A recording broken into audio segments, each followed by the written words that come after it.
this one is for the eastern region. Does that mean that Accra is not going off at all today? Accra because if you're going to be going off, then by now we should know which areas are going off, because normally what we normally go through is between the hours of 6 and 12, and then 12 and 6, and then it rotates like that. So if Accra is going to go off, why don't we know? I want to plan my day. I want to know what times the lights are on. The technicians are laughing because they know what we go through. I want to know what time the lights are on, so that if I want to go home, yes, I can. If I don't want to go home, and probably you can pass somewhere. You can give me some 2,000 cedis to go and lodge somewhere. Yes,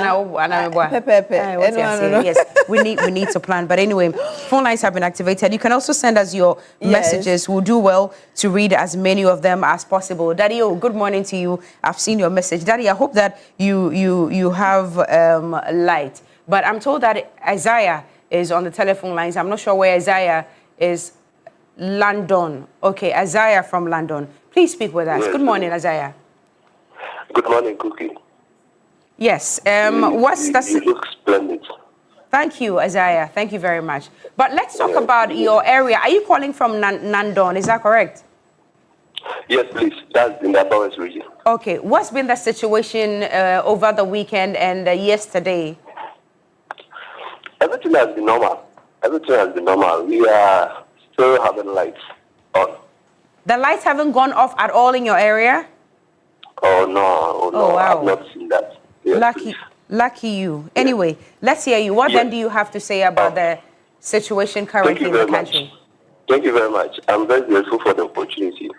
And I always wish to commend TV3 for everything that you've been doing. You've been solid on the ground. You've been educating us, entertaining us, and informing us as well. So there's no television station that gives us such type of intervention. So what I want to say on the issue of these electricity challenges, which is not a crisis as some people have decided to put it, is just to spin the words and then malign the issues. Look, Cookie, the issue is very clear.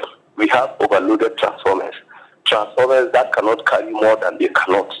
You cannot force the transformers to be able to power the areas that are supposed to be powered. And for that matter, the government has taken it upon ourselves that we are going to change the transformers so that they'll have more space and be able to function well and supply uninterrupted power to people and households and businesses. This one, the NPP saw it and they couldn't do it because of the fact that if they had attempted it, they would have been labeled as a government that is giving us doom. So that is why they avoided. Now we have held the bull by the horn and we are saying that by hook, line or sinker, we are going to ensure that we have that type of uninterrupted power supply. And it will not come just on a silver platter, unless of course we have to go through some kind of challenges, which are just infinitesimal and within the limited possible time. It will be over, and every Ghanaian will have that opportunity of enjoying uninterrupted quality supply of power. We have a situation getting to the elections. People complain of the fact that we have meters that were being changed, and then anytime you buy power, it runs out. It is true. We are equally going through it. That digital meters, we suffer a lot. We don't know where they brought the meters from, and the allegations that were labeled, we will be very happy that we have a very distant investigation carried out, and then the meters give us that peace of mind. If not, okay, you cannot understand anytime the light goes off. When it goes off, it means your credit is finished, which is completely embarrassing. So we want to urge Ghanaians to remain resolute. The trust that we have in this government is still unimpeded, and we are going to deliver quality services to every Ghanaian. As for the minority, forget about them, because if they had done something in the past, we will have been going through this. So much ado about nothing. That is why they are searching everything possible just to ensure that they hit a scandal on this government, which they are trying, and they are finding it difficult to go through. So TV3 continue to educate the people, let them understand what is actually on the ground, and then we appreciate everything. We watch only TV3 and nothing more, nothing less. Thank you very much. Isaiah, we thank you for your time and your submission. Well, he says that he's not going to toe the line of the school of thought that says that it's a crisis. It's not a crisis that we're going through. According to him, the MPP should have taken the bull by the horn by doing this when they were in power. They didn't do it. So the NDC is doing the needful. So we'll just go through it for maybe some time and then it will be solved. That is according to you, Isaiah. Thank you for calling. You can also call us now. You've got messages, don't you? A number of messages, so many of them coming in. This is first, I'll read this one from Prince Henry Koforidia. Good morning, Queen Beatrice. He says, please tell Cookie T that life is good and that by end of this week, God willing, the light should be stable. God bless our homeland, Ghana. This is coming from Prince Henry Koforidia. Thank you very much. Oh, no one ever said it. There's also one coming from Mr. Simon Yenwa. It says, good morning, Beatrice and Cookie. Sorry about the ordeal you people went through due to the power outage, but we must commend the Energy Minister for the prompt response in restoring power. As for the political lens on the Akosombo fire, it can never be ruled out. However, what matters now is power restoration and the measures to prevent a recurrence of the disaster. I probably will read this one before we go to our next caller. And Kwamena Acidity Ahafua Chinchia says, good morning, Beatrice and Cookie T. The NDC government is prepared to solve the intermittent power crisis and put measures in place to build reserve in the future so that Ghanaians do not experience such power crisis again. Ghanaians must exercise patience. Special greetings to Wusu Nkrumah Babio, incoming Ahafu Regional Chairman for the NDC, coming from Kwamena CDT, Ahafu Achirsia. All right, and Peter T has joined us on the telephone lines. Hello, good morning, Peter. Yeah, good morning, Cookie T and Beatrice. Peter, you're calling from Accra, aren't you? I'm calling from Accra, Sukura. Yeah. Okay, Sukura. Yeah. What's been the situation over there? It's a battle to all of us to fight. And the minister began this yesterday. I was so elated and happy that the minister has been able to come out to streamline what really pertains in the system. Unlike those days when Napo, as an energy minister, could tell Ghanaians in the face that we should fix our own timetable for our lighters and the doers and everything. And today, could you believe it? These are the same people who are telling government to what are they up for? Do they think that we are full? Just like I heard your the previous caller said that, in fact, we should be able to make sure that we are all playing a good role. We should be able to do what is supposed to us to do. Let us, we are not saying anything. We are doing this for some time now, before even this government came to power. But Cookie T, do you know what? Tell me. I know that a hungry and a desperate person is always very dangerous. So we are telling government that as much as we are playing our part to be able to support this, we are hungry people today. They should be able, like you said yesterday, all the places that are affected should be able to be fixed. But let me also take this opportunity, Cookie T, to say good morning to Alaji Yaya, that is Kondo. You know, he's the liaison officer, National Security Operation, and then Alaji Madi, National Democratic, is the director for election, and then Mr. Emmanuel Asialitete, Greater Accra Regional Liaison Officer, National Security, finally Chairman Ava of NDC. So thank you very much. We will fix it. NDC will fix it. Thank you. Peter T, thank you so much for calling us. You can also call us and send your messages. We'll do well to read as many as we can. And Beatrice, I'm told Mohammed is on the telephone lines. Good morning to you, Mohammed. Thank you so much for joining us. Please tell us where you're calling Good morning, from. What do you have on your mind? Good morning. Thank you very much for having me on the line. I want to contribute to your program. Please go ahead. First of all, I want to thank the Energy Minister, Honorable Dr. John Abdullahi Ginapo. He's my MP, and we know he is doing very well in terms of the energy sector. I think this is just the first step to resolve our power outages. And for the reshuffling of the CEO, and then some other people who urge the minister to do same as to all the other regions so that the power will be stable. For my community now, we don't have any challenge about the light. The light is very, very stable and we are enjoying it. And I hope the whole country to enjoy seeing as we are also enjoying. So kudos to the MP and the Minister for Energy. I think this is what I have to say. And then thank you for the education that you have been giving to us always. TV3 is the best TV station in Ghana. So we are enjoying TV3 wherever we are. Thank you very much. Thank you. Thank you so much, Mohammed, for calling us from the constituency of the Energy Minister, Dr. John Abdullahi Jinapor. I did say that a number of you have already sent in your messages, and this is coming from, I believe, Sherry Giovanni. He says, I support the statement by ASAP for a load shedding timetable. The effects of the power outages are becoming unbearable. With a timetable, we can properly plan our daily activities. Good morning to Mr. Felix Selom Dali.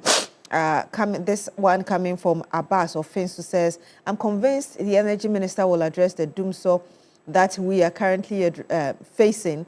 He is on top of the situation. Let's all be patient and support him. From Faka Kiwa in the Upper West Region says, good morning, Kukiti and Beatrice. My best wishes to Shamima Muslim and Alhaji Al-Hassan the Lion. Hearing micro-minority today ask for a load shedding schedule is somewhat unexpected. Have they so quickly forgotten the reaction during their own administration when Ghanaians made the same plea in the middle of doomsday? In public discourse and leadership, consistency counts. It says, when in power, you cannot reject worries. Then in opposition, you exacerbate them. Ghana is resetting.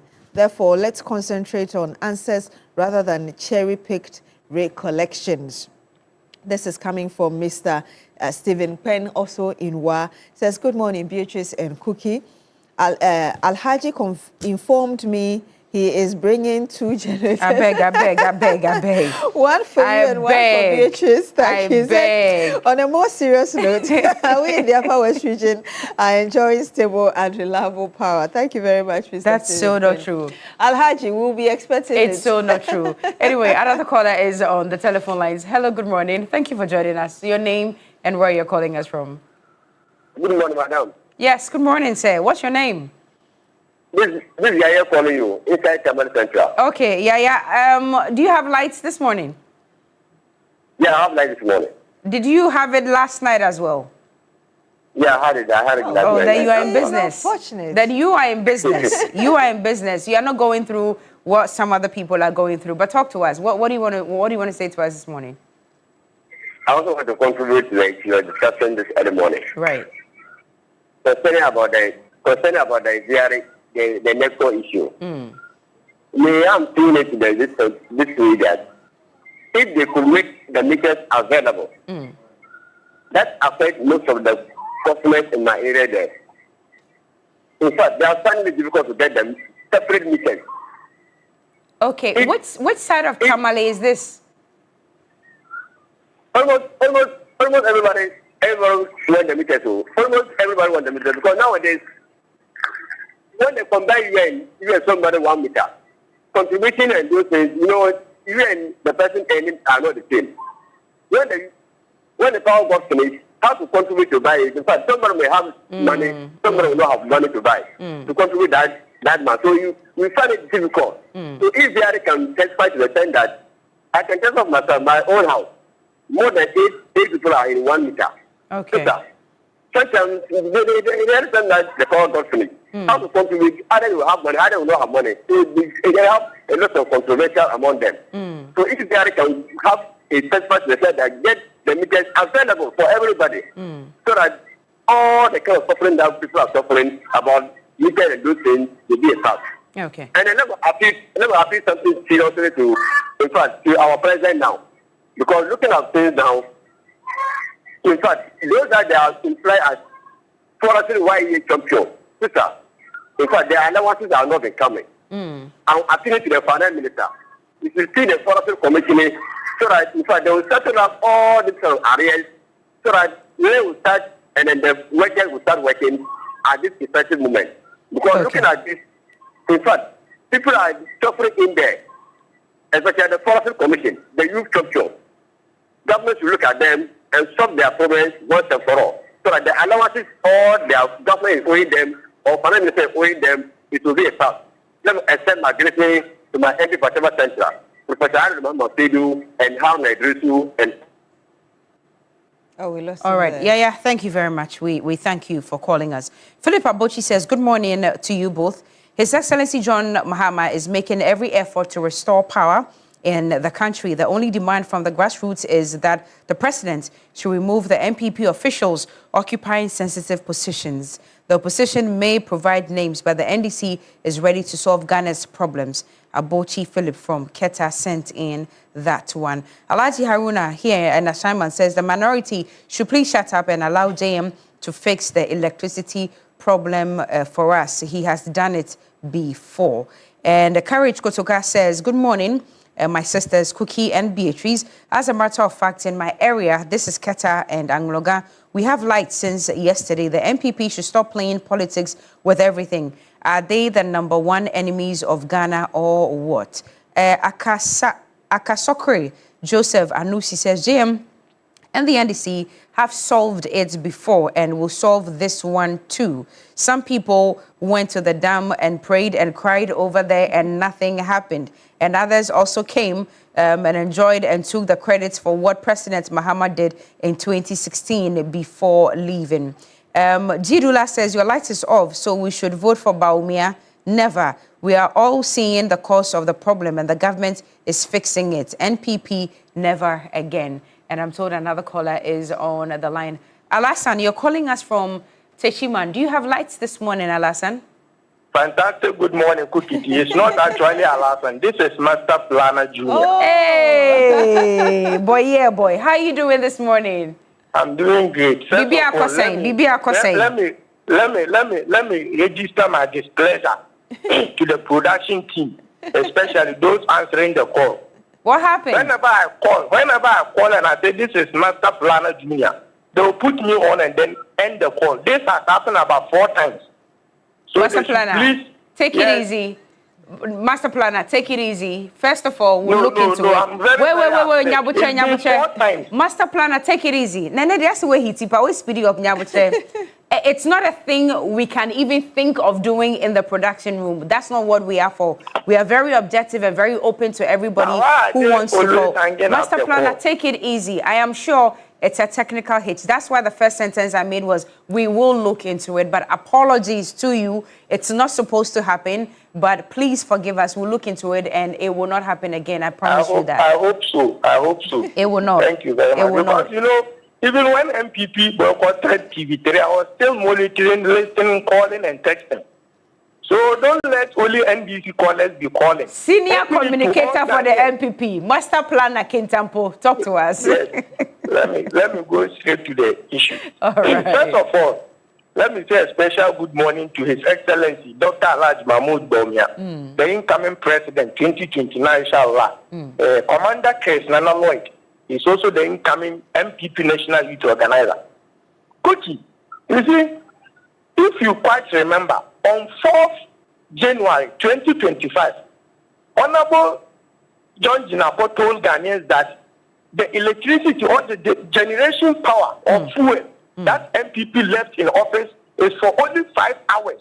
And after the 5 hours, there's going to be doomsday in Ghana. The next day, City FM called him and he said the fuel MPP left is for 2 weeks. The same person. We were there. Few months later, he told us that there are some missing containers from the ports. This minister is still at post, complaining and reshuffling people. They've not reshuffled him. You see, the current doomsday cannot be attributed to the Akosombo fire outbreak. There has been doomsday since 2025.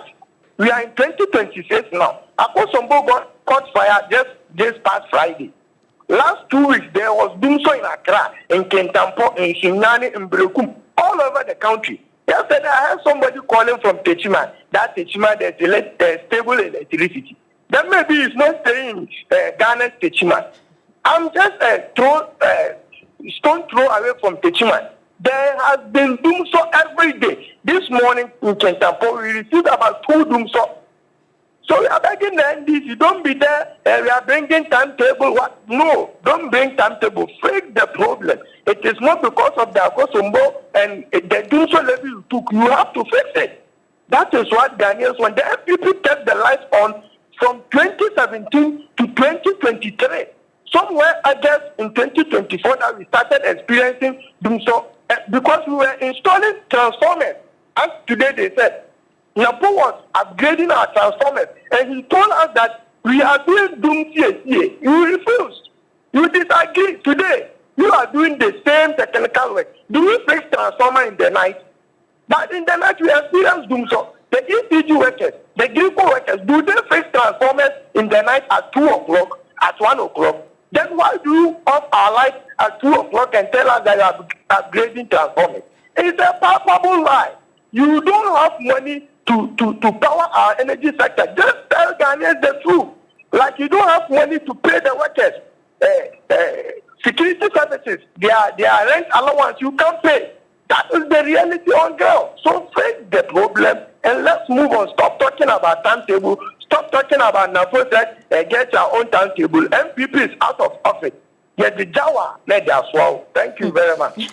Master Planner Kintampo, he is vying for the position of NPP Communications Officer. We do wish you the very best, but we apologize also for the challenge that you've been facing with the telephone. He has sent a message earlier as well. Before calling the telephone lines. No, let me just read a bit that he did say. President Mahama and his NDC cannot take Dumso levy from us, and so let us sleep in Dumso. Emmanuel Sasu says, I think national security and the security agencies should be on high alert at these critical places. They should be taking as security zones. He's talking about the plants that we have in Akosombo and all of that. And the national security should be on the ground picking intelligence. All right, we hear you. Another message from Aziz Donla.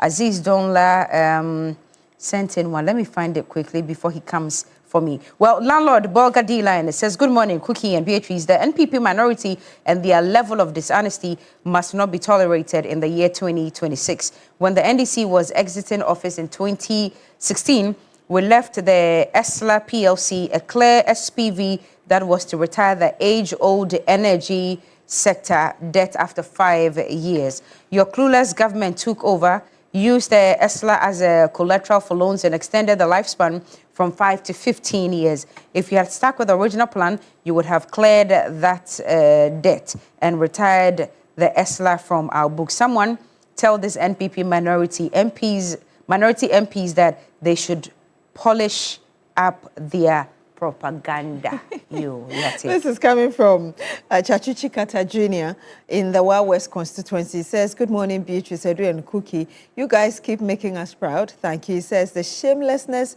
of this hopeless minority is breathtaking. These are the same breathtaking. People. These are the same people who told Ghanaians to draw their own timetable during that catastrophic doomsday. And today they are demanding a timetable from President Mahama. When you throw a ball against the wall, never forget it will come back and hit you. And let me give you a live report from Wawest and the entire Powers region. Our lights are on. 24 hours. No doomsday, zero darkness. So where exactly is the doomsday you keep crying about? Stop the lies, stop the hypocrisy, and let President Mahama fix your mess in peace. Mr. Chikata Jr., actually, people have been experiencing it. I think this morning, yes, it may not be across, the entire country, but a number of people are going through that. There is MK Erickson Techiman, who is also sent in his message. It says, warm regards, Miss B. Please indulge me to divert a bit. I have watched the Road and Highway Minister, Honorable Kwame Gavin-Sagbuja, complain bitterly about the poor performance of some contractors. He says, I thank the Minister and Deputy for the ground inspections. And he says the Wabole Techiman Road contractor is on a snail pace since the salt was cut and is very irritating, to say the least. That road needs supersonic speed. And he said, Master Planner is lying. Teshima. Anyway, happy birthday going out to you, Justice Elikplim Jama. Justice is one of our men here in the control room, a technical team. Happy birthday, son. I hope that you do have a very, very great day. And special, great day. Special greetings to my dad as well. Daddy-o. Yeah. He's watching. Daddy-o, good morning to you. He says that he can tell that the ice has left. I am back in Ghana. The doomsaw is on. But thank you to all of you who called us and sent us messages. If we're unable to read it, please forgive us. A correct score says that Mahama is doing well and Ghanaians have appreciated his leadership, and he will not put NPP, and he will put NPP on a long bench in opposition to learn how to govern. However, Mahama is not an angel, but he is now our angel in Ghana. Hey, correct score. All right. I'm telling you, well, before we go for that break, let me just remind you that you can always pack up your day the Milky Way with the rich, smooth taste of peck milk shortcake. It is just pure delight. I always tell you, find any grocery shop near you and you get to have a variety. You can have chocolate, you can have coconut, and many more according to your taste. You're still here on Newday on TV3. When we come back, we'll bring you the big issue, sports, and some more. Just stay with us.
Energy Minister, Dr. John Abdullahi Jinapor. During that press conference yesterday, of course, he took his turn at the Government Accountability Series yesterday in the afternoon, talking about bringing us an update, as it were, from the fire that affected the Akosombo substation, and the fact that as at the time he was speaking, a second unit had been brought back to the line, and there was a third one expected to come on stream as well.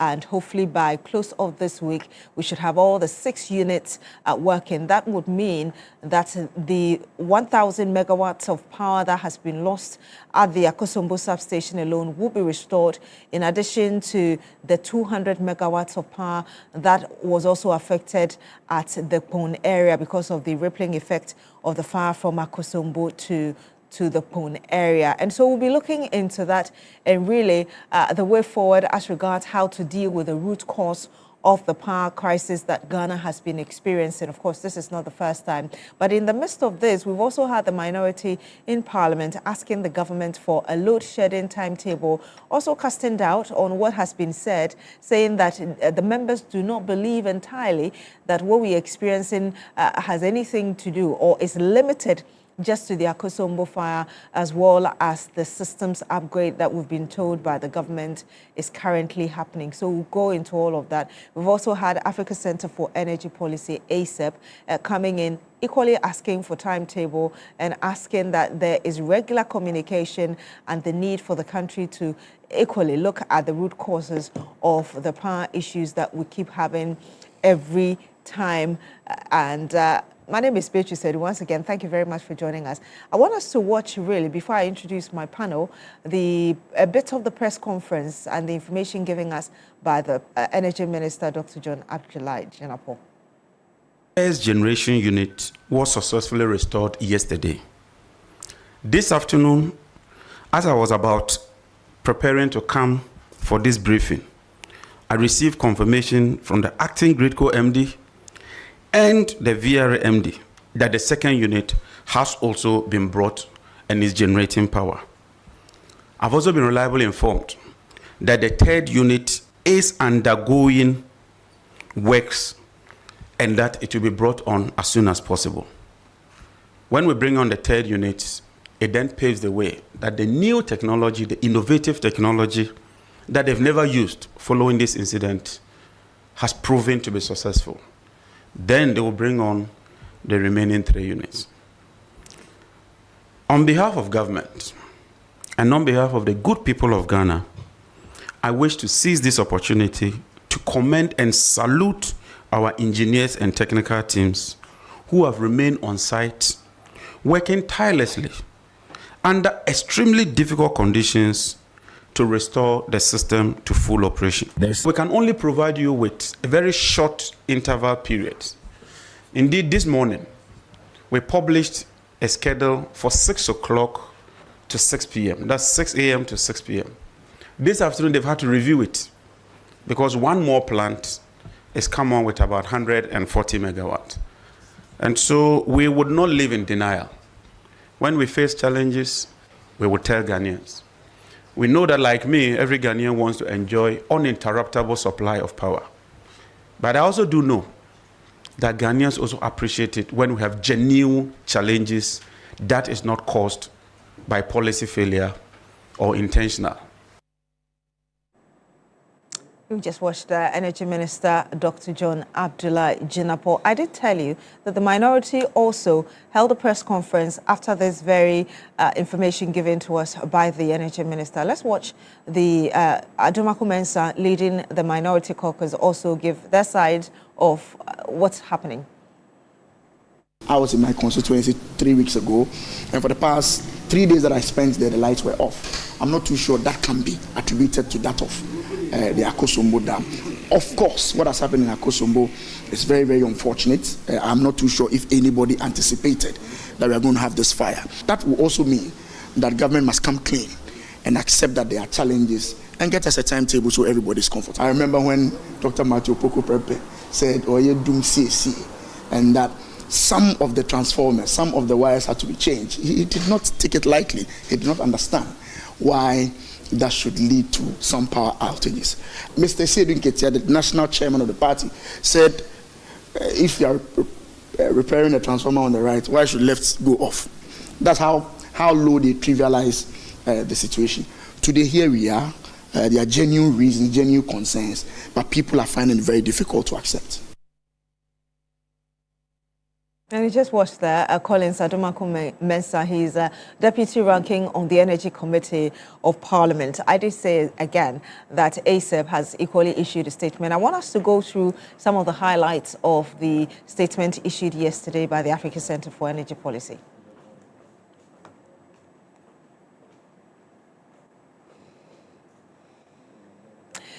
So it said that is asking, obviously, the government to release a reliable load shedding timetable. And again, ASEP believes that GRIDCO and the system operators must immediately provide households and businesses with clear, credible, and regularly updated schedule for power rationing. ASEP is also worried about the current irregular and unreliable communication, saying it is inadequate and saying that Ghanaians deserve the basic courtesy of being able to plan around outages. The absence of such timetable is itself a failure of customer service and institutional responsibility. Again, ASEP says that providing a realistic timetable for supply restoration and beyond managing the outages, the system operators must communicate transparently about when and how generation capacity will be restored to pre-crisis levels, including concrete steps being taken to address the Akosombo substation damage and any other contributing factors. PRC must exercise its oversight mandate.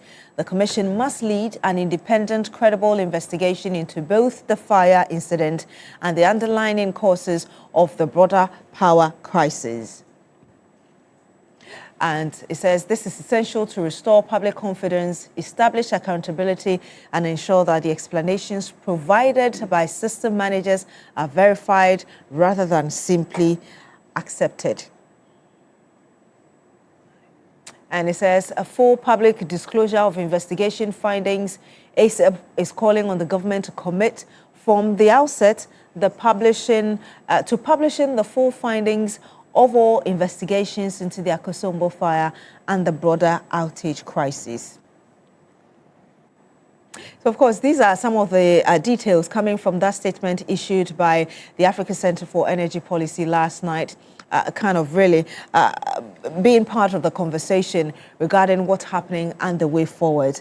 I do have on the panel with me Mr. Honorable Hassan Fatau, NDC MP for Yendi in the Northern Region. Good morning to you, sir. Thank you very much. Good morning, and good morning to my colleague. I also do have. Thank you. I do have in the studio with me as well Mr. Kwame Prempeh, a former Deputy CEO, Public Procurement Authority. It's great to have you. Good morning to you, sir. Good morning. Good morning. I'll be joined in studio very shortly as well by Dr. Ramsey Inusa, who is Director of Research for the United Party. Gentlemen, thank you very much for joining us. Perhaps I can start with you, Honorable Fatau.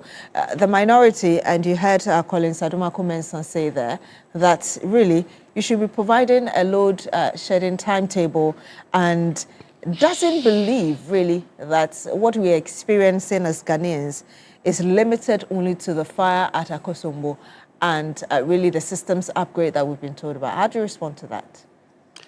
Well, thanks so much for having me. Good morning to the good people of Yendi. Well, I think the minority is entitled to their opinion. We've had the minister in charge of the sector come up with updates on what has happened so far and what the ministry is doing as far as that situation is concerned. And to me, if you are only coming to say that whatever the minister is saying is not true or it's not entirely the picture, then you should be telling us the exact picture. You should be painting the picture that you know of so that we can also subject that to some bit of scrutiny. But as we speak, the deputy ranking on energy committee did not give us his side of it or the minority side of the situation. And so since we are left with no option than the option provided by the minister in charge of the sector, I think we can only take that option. Now, let's look at the update that has been given.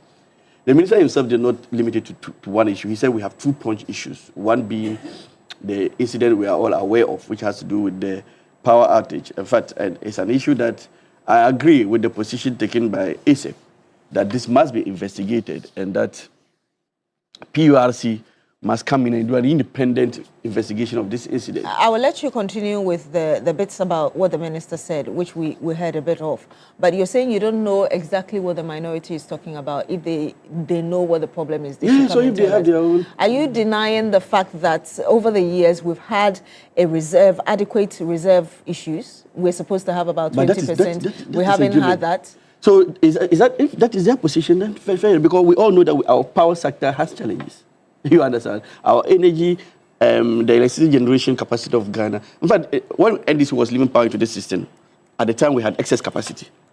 But we all know that consumption level has grown and that there has been so much extension and the transformers are currently finding it difficult to keep pace with the level of capacity that is now coming on.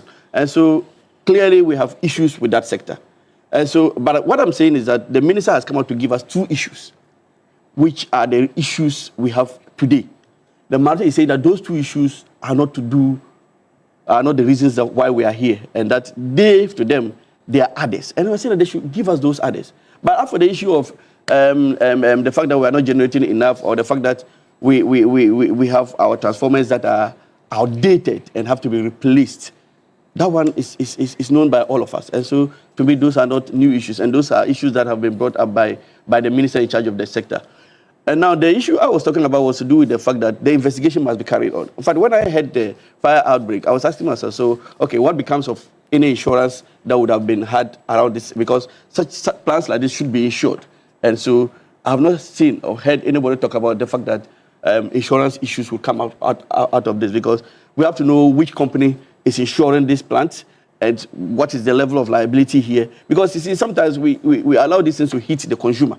Because any measure that is taken today is going to be done at the expense of the consumer. It means the consumer will have to bear the cost tomorrow. But let's find out what measures are being put in place to ensure that at least the insurance that was put around this is really brought in, and then the consumer is not made to pay the brunt of this. Some of this is, and there are things that we can avoid. Some of these things happen. That is why even in contract we have the force majeure clauses. And so when matters of this happen, and I like the priority that the minister has placed on this. His major priority is to bring back power, which even explains why it's difficult to even give some of these timetables. And that's what people are asking for. We should be able to give. No, I think people need constant and reliable communication. People need to just be informed that at this point your power may go off. You see, we can't give that lengthy timetable because it's just within a short period. Why? And like he said yesterday, for instance, yesterday, an indication was brought that between 6 a.m. to 6 p.m., some section of the public was going to be affected by power outage. Which section? We have to know. In fact, yesterday, for instance, I can read to you what came up yesterday. Yes, I mean, we read the one from the eastern region where a number of communities... Yes, but the minister even indicated that even when they had planned that some area was going to be off between 6 a.m. and 6 p.m., midway, they had one of the plants coming on stream and so provided additional 140 megawatt, which even brought about a change in that distance. So, well, to me... critics will say that it's better for me to have light when you've told me I'm not going to get light. Well, yeah, I also agree. But I agree with that position. It's good for you to tell me that I will have it and then later I get it. That I'll be more satisfied than for you to keep mute. You're saying that there's no need for a timetable? I'm not saying... I am saying that there is the need for constant communication. And I see what was given out yesterday, in fact, Monday, April 27th, by the ECG. To me, that is the form of communication we should be talking about. In fact, look at the issue we had under the MPP when NAPO was approached by the media on the issue of the timetable. We had the DUPSO then spanning from late 2023 to early 2024. In fact, it ran for almost 6 months. Is that not why Ghanaians voted MPP out and brought I am just making a point. I'm saying that, you see, when you have that problem spanning for a period of 6 months, 4 months to 6 months, then you have the genuine reason. But what if you have a situation where everybody knows that this is as a result of this fire outbreak, and this issue is being addressed? In fact, listen to the minister yesterday. He said some of the engineers on site had not even left the place for 3 consecutive days. They had been there, and they are trying to fix the problem. And so, to me, even if the minister is not able to give us that huge or broad timetable, but is able to fix the problem within that space of time, within like a week or even 4 days. To me, that is what Ghanaians should be looking out for. Critics say that, fine, during the NPP administration, they might have had financial challenges, constraints that perhaps made it difficult for them to predict and even provide a timetable. In this case, the argument is that the situation perhaps is almost in your hands, where you're fixing a challenge that fire challenge is in your hands. You're saying that you're doing a system upgrade. So if you're fixing a transformer here and it's that transformer, say, provides light for Ablekuma, you should be able to tell that because we are fixing, your light is going to go off. And Abelenko, you shouldn't worry because the problem is not there. So, for instance, if you listen to the minister yesterday, he spoke about what is being planned for Kumasi post the World Cup. I don't know whether you heard him right, because he said that the Kumasi as a region has a bigger challenge, and it's going to be addressed, and that situation will call for some outages. But because the World Cup is coming, when they start it may even get into the World Cup era. They will wait till the World Cup is over, and then they will go in and educate the people of Kumasi as to what they should expect. And so they are not leaving out this communication.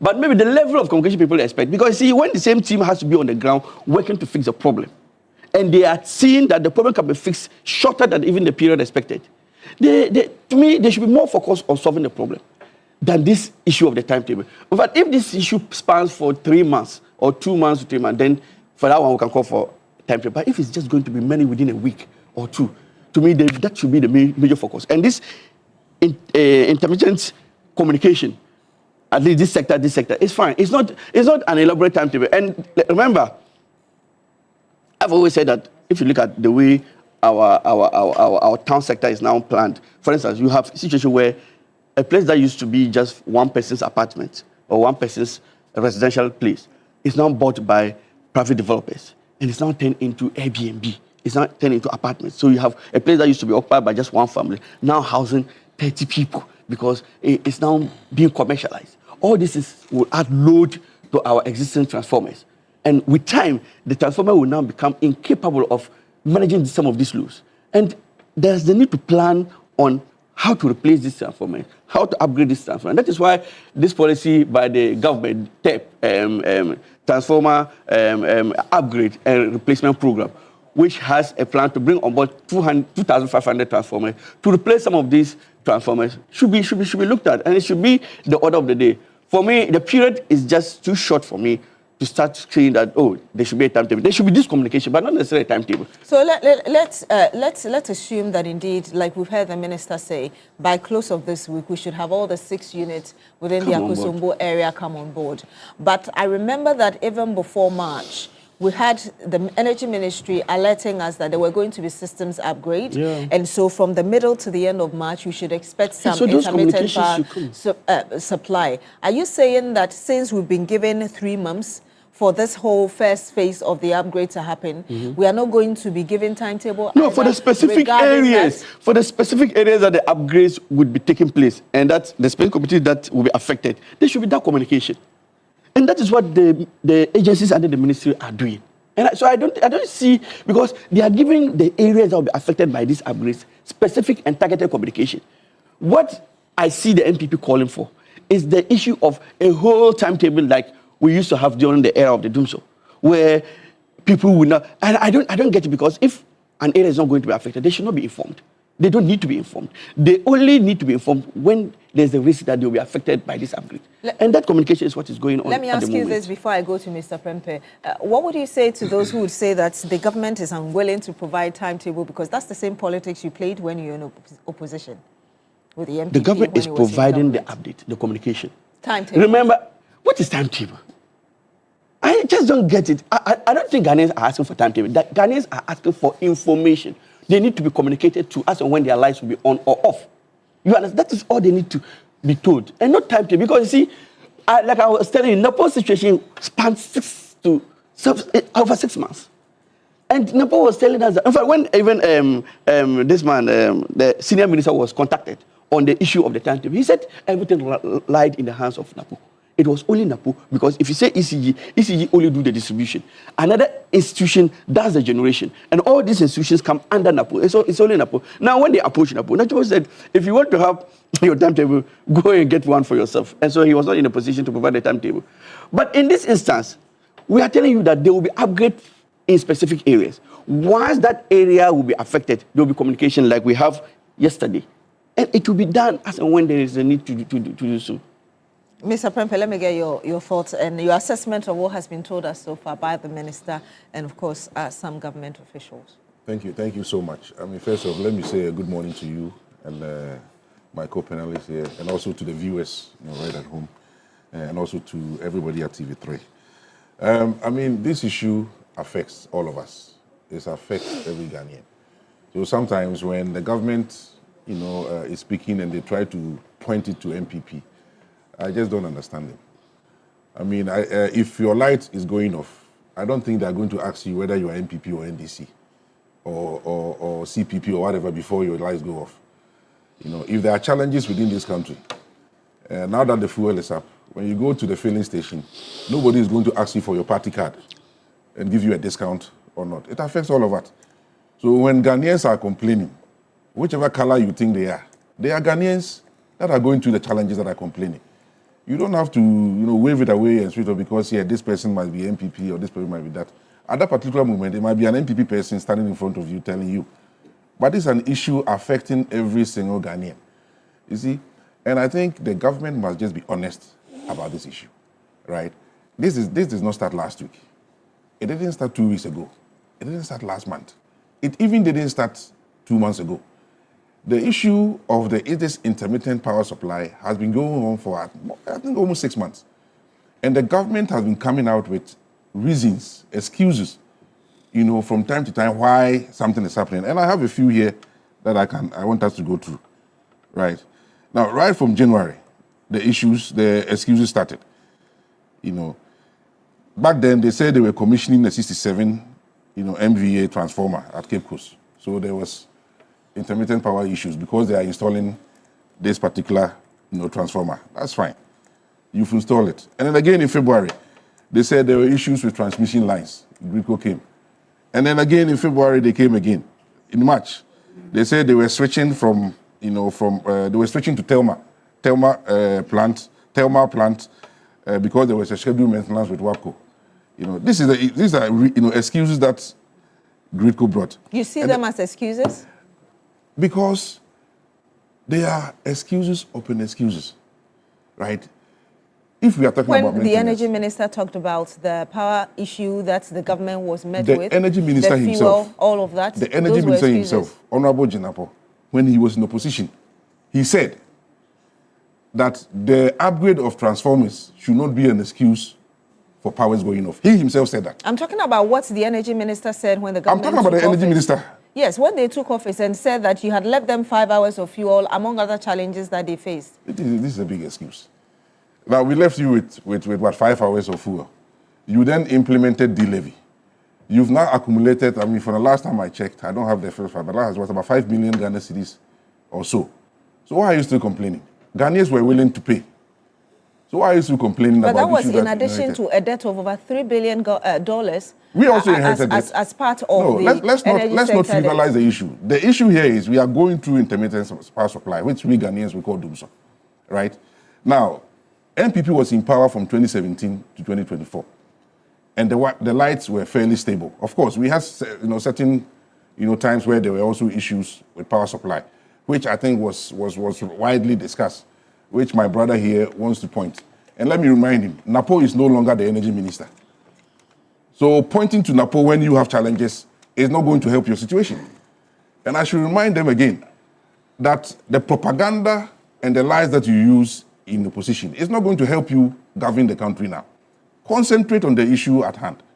And I'm saying that the issue that they have, they've been bringing excuses or reasons upon reasons since, at least, as far as I could check, since January. There are critics. And mind you, these reasons that we are mentioning, they were the same reasons that were given between 2013 and 2016. I can point you to news items in 2013, 2014, 2015, where fire our distribution centers were the issue of the DUMSO back then. That was used as an excuse. And we are going through the same thing again. So how come that when the NDC in power, we have all these issues, fire here, fire there. And now even yesterday, one of the issues, are, an excuse has been added that because of a snake in one of the substations, that is why Kumasi is not having power. You didn't see it? I saw the python taking out of that. But a python bee there is not going to switch off the light, is it? It's not going to put Kumasi in darkness for hours, is it? But there are those who say that MPP now doesn't have the moral right to be criticizing the government because what you call excuses are as a result of the failures that were not fixed when you were in power for 8 years. But the lights were on. So you are saying it was failure. But when we were there, the lights were on. But now that you have come, now you are using it as an excuse why the lights are not on now. We know what the issues are. The NDC knows what the issues are. Honorable Andrew Mensah spoke about what the issues were. Now, they chose to politicize it when they were in opposition. We are not doing that. We are saying we all know what the issues are. The issues had to do with the debt and the financial issues within the energy sector. Let's discuss that. The issue has to do with the energy crisis that we are going through now. Let's discuss that. All these excuses that you are using, this is something that we are talking about a transformer upgrade. That was also done during MPP's era. Transformer upgrade didn't start today. It didn't start this month or last month. Weak transmission lines that causes us to lose power during transmission, and the fact that the country, that the country needs about 20% reserve margin, all of that wasn't fixed during the 8-year period. Let me point you to this fact. We have excess installed capacity. We are, instead of generation, we have excess. But when you lose them during transmission, what's the essence? Let me finish. We have excess, right? It's how you manage the generation that is the issue. Now, Joy News did an investigation where they've seen that over the few months, and I think it's on Joy, everybody can read, the generation capacity of almost all our plants are not up to the maximum. Some of them even go as low as 40% generation. And the news article is there. We can all go and read it. It didn't start today. It didn't start yesterday. It didn't start last month. This is an issue that is persistent, right? And it shouldn't be covered up. There are challenges that you should be openly discussed.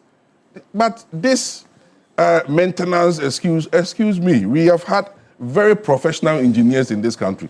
There is no country in this world where they don't do maintenance of their power supply. But we want to use maintenance as an excuse why powers are going off. Then what kind of engineers do we have in Ghana? So what I'm saying is that, yes, we need to do upgrades.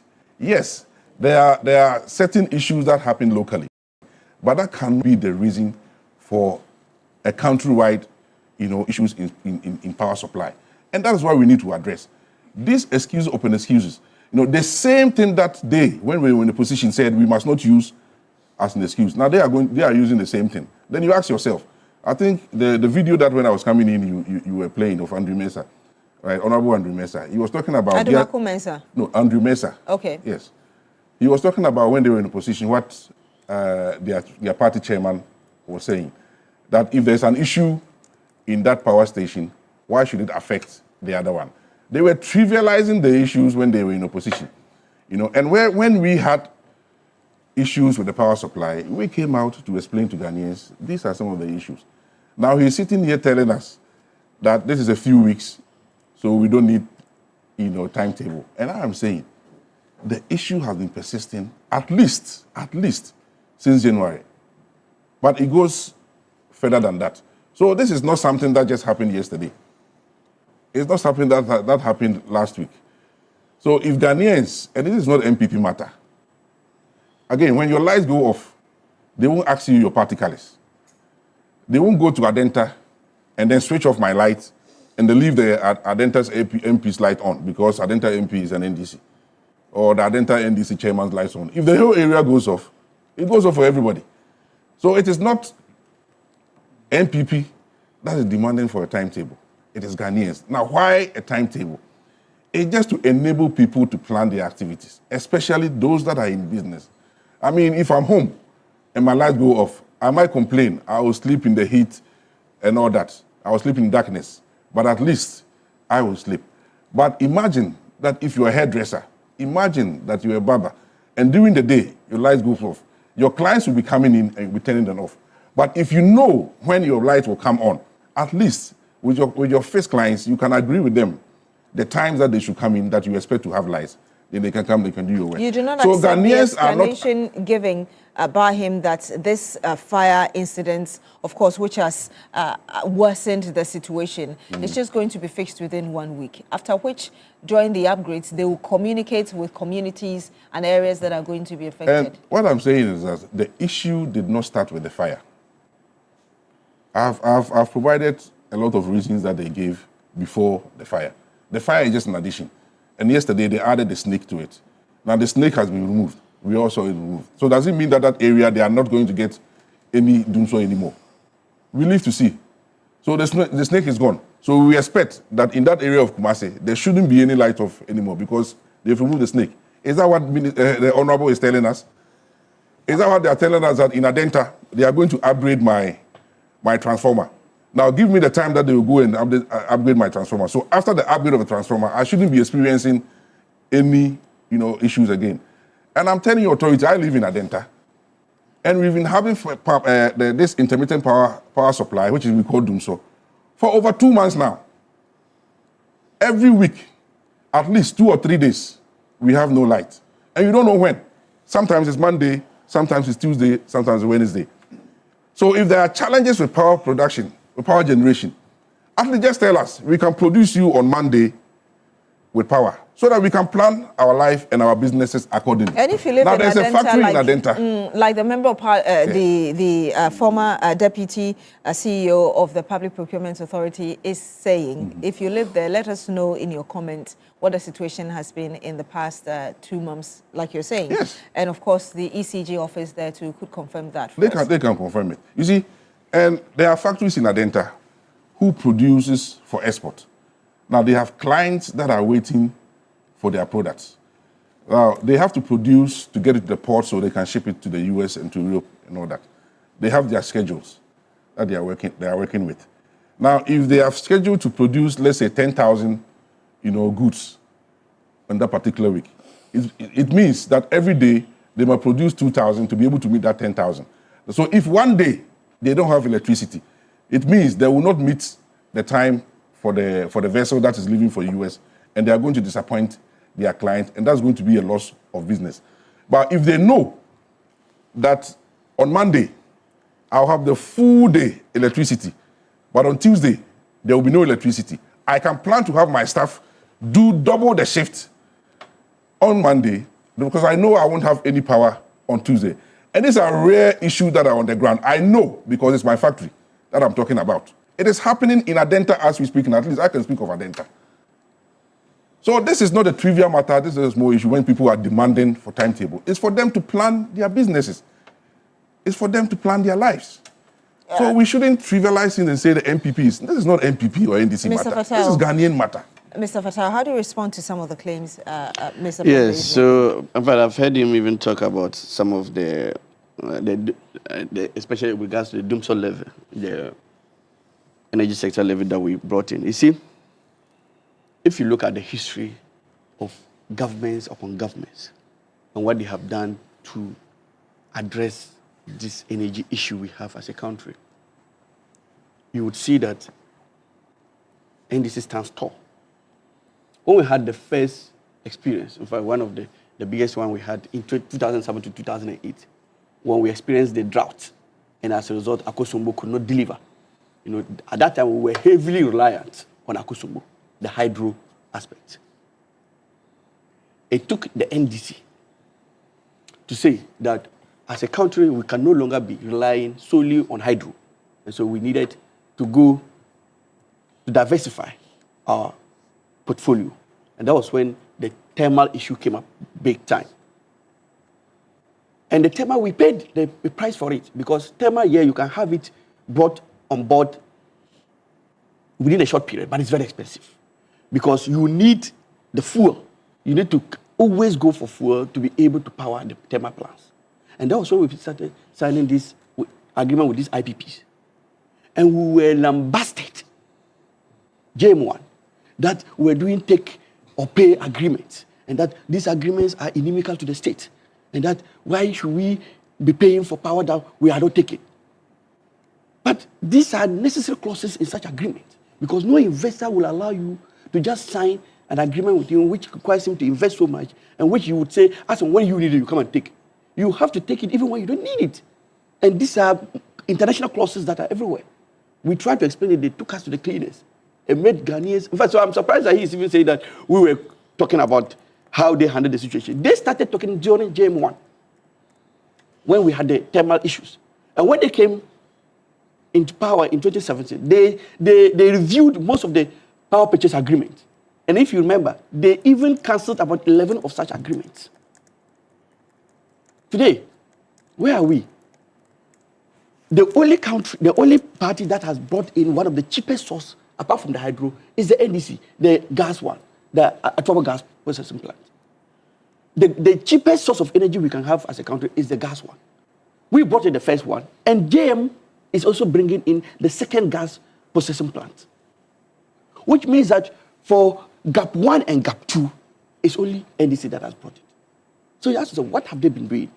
Now, when they came in order to let Ghanaians see them as being good to them, the cabinet, in fact, Nanado gave a fiat that the fuel that was being bought for the plant should not be added to the electricity pricing, and became a major issue. And remember, World Bank did not take it easy with us. IMF did not take it because it was part of the cost for generating electricity, and it needed to be factored in. But just so Ghanaians see them to be good in their eye, they decided to say that government will absorb it. And government never paid a dime for all the debt that were accumulating in that sector. And by the time they left office, and remember when they were coming to power, we had passed the ESLA levy. And we said that we needed that levy to be able to deal with the legacy debt. They poo-pooed the ESLA. And said when they came to power, in fact, it was one of their campaign mantra that when they came to power, they would repeal ESLA. We saw them do the contrary.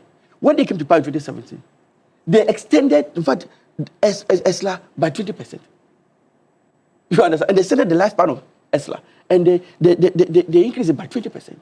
And they brought in other taxes. In fact, the Unified Petroleum Pricing Fund, they increased it by almost 425%. The BOST levy was increased by over 300%. Almost all the levies on petroleum prices were increased. Now, with the issue of the fuel for the transformers, which were to be used for the generation of the electricity, they said that no, government would pay. Government never paid. ECG was always under recovery. And when we came to power, ESLA that when we were leaving power, we had the ESLA debt standing at 10 billion. They collected on ESLA 45 billion within the period they were in power for 8 years. And even upon all that, they left us with a debt of over 70 billion in ESLA. So you ask yourself, what major thing, tell me, within the 8 years of Nanado administration, what major thing did they do to our power sector? At least NDC brought in the Ghana gas processing plant 1. NDC is bringing in again the gas processing plant 2. NDC brought in almost all the IPPs we have, the independent power producers we have. These are the major interventions that we have seen so far since the 2007 doom show that we experienced. And these are things that can take a look. It takes us almost 600% of the cost we use to generate power through the gas, to generate it through the thermal process. Because for the thermal, you need just $10. They call it MMBTU, just $10 to generate electricity. But the same amount, you need over 60. You understand? In terms of using thermal, because the thermal process is heavy. The thermal means it's heavy. And we're telling them that let's all agree on passing on. So when the D level was passed, it was meant, and if you listen to the minister in Parliament, the minister said the D level was only to cure half of the problem. Because the debt that had been accumulated under MPP was so huge, it was so humongous, that what we're going to generate as a result of the D level could only pay half of it. Which is why even that half, we're not putting all on electricity. We are pushing some to the fuel, to our pumps, so that at least we can help bring up. You see, it's only NDC that has dealt with the energy issue, frankly, with the people. Because where we needed to pass the cost to the consumer, we did that. We introduced the ESLA. They put ESLA, and they came and even increased it and expanded the lifespan. We we are telling them that we are under recovery as a result of our energy generation because ECG is not able to recover all that we as we speak. 1.2 billion Ghana cedis is being paid to meet the shortfall that we are getting as a result of under recovery by ECG. Let me get the reaction of Mr. Prempeh, but there's a message here coming from Seth, who lives in Adenta. He says that yes, Adenta has been experiencing light outs and within the period that Mr. Prempeh talked about, but he said it's not as bad as Mr. Prempeh is portraying it. And he says, according to the energy minister, Adenta's transformer has been successfully upgraded. Yes, and so he disagrees with some of the points that Mr. Prempeh is making. But Mr. Prempeh, the question again I wanted to come in, which is one of the main things that people have used to criticize the NPP government, that you depleted the ESLA, and of course, in addition to a number of taxes that the Mahama administration called nuisance taxes and eventually scrapped, yet there was little to no investment in the power sector, which is one of the reasons we've still had the challenges, the real challenges, beyond the Akosombo fire plus the others that we are currently dealing with. How do you respond to that? So, first, let me respond to the one that's tested in. I don't know which part of Adenta he lives, and I don't know what he runs, whether he runs a business center in Adenta. If he was running a business, and if he was out of power for 2 days out of 5 days, then you see that's a very serious issue. So he shouldn't sit there and just say, this is an issue that's affecting businesses in Adenta. You can't trivialize it just because, it's not that bad. It's that bad. People are losing money. People are losing businesses. And they can lead to collapse of some businesses. So it's not trivial. It's a big issue. Now, let's go back to this particular issue that NDC keep hinting. Again, whatever challenges that were under NPP for 8 years, we kept the power on fairly compared to their they've been in power for how many months? January to now. A little over a year. 16 months. When they came, from January, when they took over, all the way to about May or June, we had challenges with power. That was last year. This year, from December thereabout, all the way to now, we've had Dumso across the country. Now, if you add the 6 months and this month, that is almost 9 to 10 months of their 16 months that they've been in power that we've been having challenges. Now, you are going to talk about somebody who have kept the power fairly stable for 8 good years. Please, let's elevate the discussion a little bit. And nobody, and I think the hosts and journalists in this country should take people on when they spew out these lies that NPP did not invest in the energy sector. That's a complete lie. And we tell know us the investment. I can tell you the investment now. We all know the Pokwasi bulk supply, substation, don't we? I think some of your colleagues were there when it was commissioned. That was under NPP. The Kaswa bulk supply subunit, it was under NPP that was done. We have one in Kumasi. So we have a lot of investment that was done under NPP, in the energy sector. But we allow the NDC to come to, TV stations, to sit on public radios and all that, and just say anything and get away with it. All the IPPs that they signed, a majority of them was installed, came into fruition when NPP was in power. The same thing as some of the things that we started. They are now going to get the benefit of it. They are now going to implement the criticism has centered on how you mismanaged the ESLA and the failure to procure fuel, among others. There were several criticisms, and I've addressed one. So if you are going to the next, let's not say the criticism was focused. No, there were several that he made. And I've now addressed the fact that NPP did major investment in the power sector. And we should acknowledge that. And we shouldn't let them to get away with those kind of lies as well. Now, when we get to debt in the power sector, when they were leaving office, they left a gargantuan debt and we came to service and we came to pay. It's a continuous thing. So when you have come and there's a debt, you then come and pay. That is how it works in governance. You don't put your hands up and start complaining because when I came there is debt. There are certain debt that it accumulates and then you pay at a certain time. That is how it works. So how do you explain the debt that increased from 2.1 to 3 billion at the time the NDC, the second Mahama administration? So we are acknowledging that they left 2.1. Are we acknowledging that now? And then when they came, so within how much? Within their 8 years, they accumulated 2.1. And then when we were leaving, it was how much? 3 point. Please help me out. Over 3 billion. Over 3 billion. What's the difference? Make your point. No, the difference is if we have accumulated, look at what we have accumulated and how much they accumulated. I'll tell you the debt you left behind when you are done. I mean, this is public knowledge. I don't need you to tell me that. Everybody knows how much it was. What I'm saying that if you see the difference, what we accumulated in the 8 years and what they left behind, then we've done fairly well in managing the power sector. But we know the challenges in power sector. We know the inefficiencies within the power sector, and we must solve it, efficiently without all these additional excuses that they are bringing on board. And that's the point that we are making as an MPP.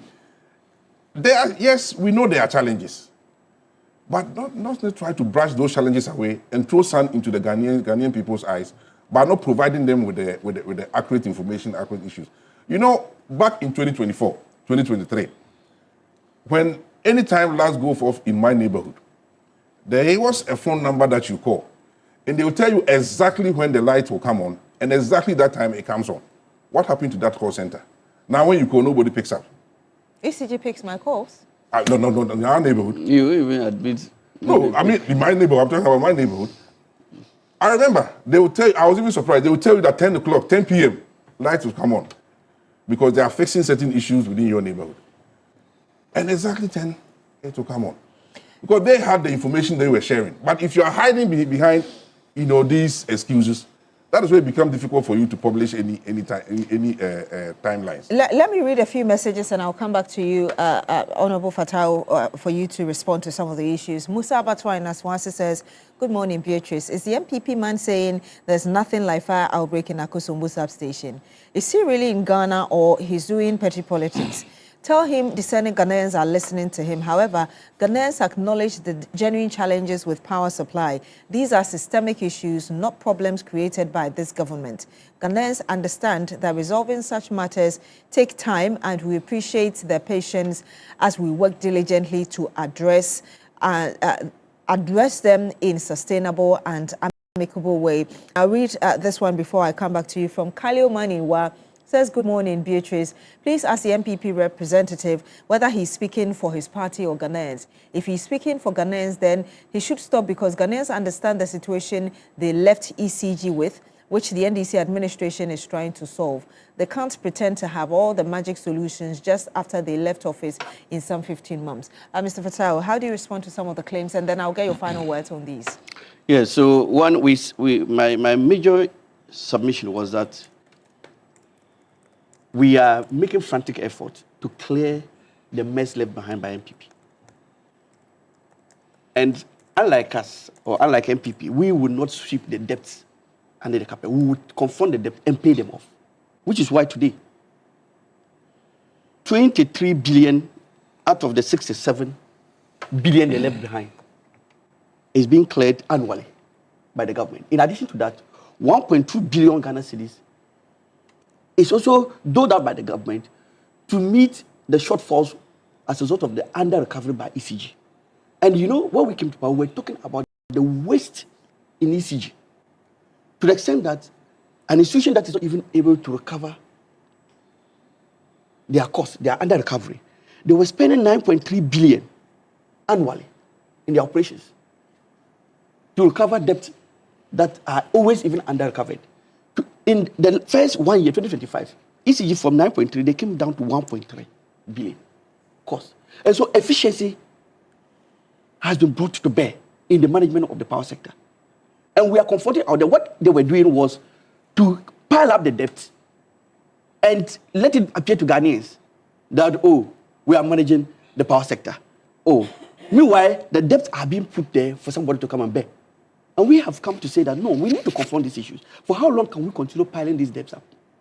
Which is why, for the first 1 year, 2025, the Minister for Finance gave the Minister for Energy 23 billion out of the 67 billion debt that was left behind as a result of the ESLA. And he's paying annually 1.2 billion again. And now, when you go back to all the debts they have accumulated in the power sector, we're asking ourselves, are Ghanaians only interested in the short-term measures? Just decorating the thing and letting it appear that there are no issues when there are major issues. And so what the NDC government is doing today is to make sure that we fix the problems once and for all.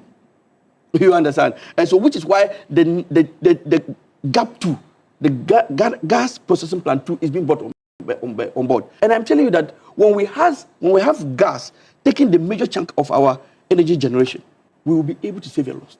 Because gas is the cheapest source of energy. Hydro is the cheapest, but it's not reliable because of the climatic conditions. Thermal is very expensive. Unfortunately, today, that is what we are dealing with. Today, IPPs are not complaining. IPPs are able to generate because there is that flow of constant money to them for them to be able to buy their fuel. You understand? And so this sector is being well managed, and Ghanaians truly understand that the sector is better managed under NDC. When we had the energy crisis, when we had the Russia-Ukraine war, and they were blaming everything on the Russia-Ukraine war, what they forgot to realize was that they had so badly managed the city at the time that it had ended up quadrupling our debt at the time. And so the debt we have to pay has kind of quadrupled as a result of the poor management of the city. Because within 1 year, you have a city moving from 6 cities to about 17 cities to the dollar. That was gargantuan. And that was not as a result of anything, but as a result of the poor management of the economy. And so today, if we have a very stable city, a very stable currency, and that everybody understands that the other factors playing around this are outside government's control, but still government is even trying hard to bring things under control. Ghanaians appreciate that NDC is fixing the problems. And indeed, we are doing everything possible to fix the problem. We will clear the debt with time. We do not want to leave this country behind or leave the next country to the next administration with huge debt. We are mindful of the fact that we can only do well when we look. The partial guarantees that they secured with Sankofa and the car power that they took to Kumasi, the partial guarantee and even Sankofa, we paid everything because $500 million was what the World Bank gave us as partial guarantee, and it was drawn on our books, and we had to pay. So when this NDC government, if we tell you the debt we have paid as a result of the accumulation that had happened under your term, it should tell you that this is a government that is committed. You were not clearing the debt. You were only piling them up, waiting for the next NDC government to pay. And we are doing that. And so when we are doing that, and we have you also shouting at the rooftop that there are crises and that we are not managing the sector very well, then we ask ourselves, what did you leave behind? And I'm coming to you for your final word on this, Mr. Prempeh, but I'll read 2 or perhaps 3 messages. This is coming from Mr. Stephen Inwa. It says, not 1 megawatt was added to the national generation.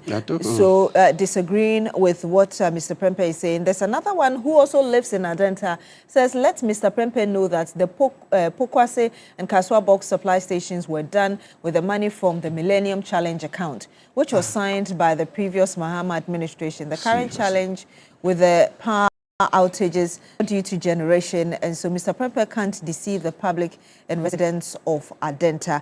I will just read this last message before I come for your final word, and it's coming from Chachuchi Kata Jr., Wa West constituency. Says, Beatrice Edu, tell the NPP, okay, the way you put it, I'm sorry, I'm not able to read it that way, but it says, after running this country's energy sector completely into the ground, they still have the audacity to open their mouths and talk. President John Mahama and the energy minister are actively working hard to fix the mess they left behind. Please, your final word on this. Okay. Just before I go, I've been receiving messages of people who say they've been sending messages to your Facebook, but it's not being read. But I think you are reading from WhatsApp. I'm reading from WhatsApp. Okay, that's why. So just that they know that you are not being biased, but you are reading from. So you now have your people there who inform you about messages they send. People are watching. And they said, oh, but we've sent, I mean, it's not that I have my people there. I mean, I'm just saying that people are watching and then Ghanaians are watching. I'm sorry, I'll try and read some of the Facebook messages. I'm reading from WhatsApp. When I say that is this a Ghanaian issue, this is what I'm talking about. Ghanaians are watching. And this particular message was sent to me on Facebook. And I have a lot of people on Facebook. You know, even non-friends can send me messages on Facebook. So please, it is no any gimmick that we are trying to do here. You see, what we must understand, and we must cure that lie that NPP did not add any, megawatts to the power supply. And he can attest to it. We did. I can go through several lists. We did add, and we did do a lot of other infrastructure within the power sector. Those are facts Those are verifiable facts. Now, whether the current doomsor is due to generational issue or not, let's look at it carefully. There's a difference between installed capacity, that is the capacity that you can generate up to, and what the capacity that you are generating at the moment. And I just cited the investigation that was done by Joy, who said that the majority, almost all plants in Ghana are not operating up to the maximum. In fact, I can go... Did they tell you why? And do you want to know why? And I can go... So Please make your points. They all have fires? No, I'm not sure they all have fires. So we have generation issues. And this got to do with the crisis that we have within the power sector, be it the debt and also the energy crisis that we have in the energy generation sector. And that is why government must be frank about it. Now, we are talking about debt, that they have service debt. How much did they pay last year? I think it was about 1.47 billion thereabout. How much was left?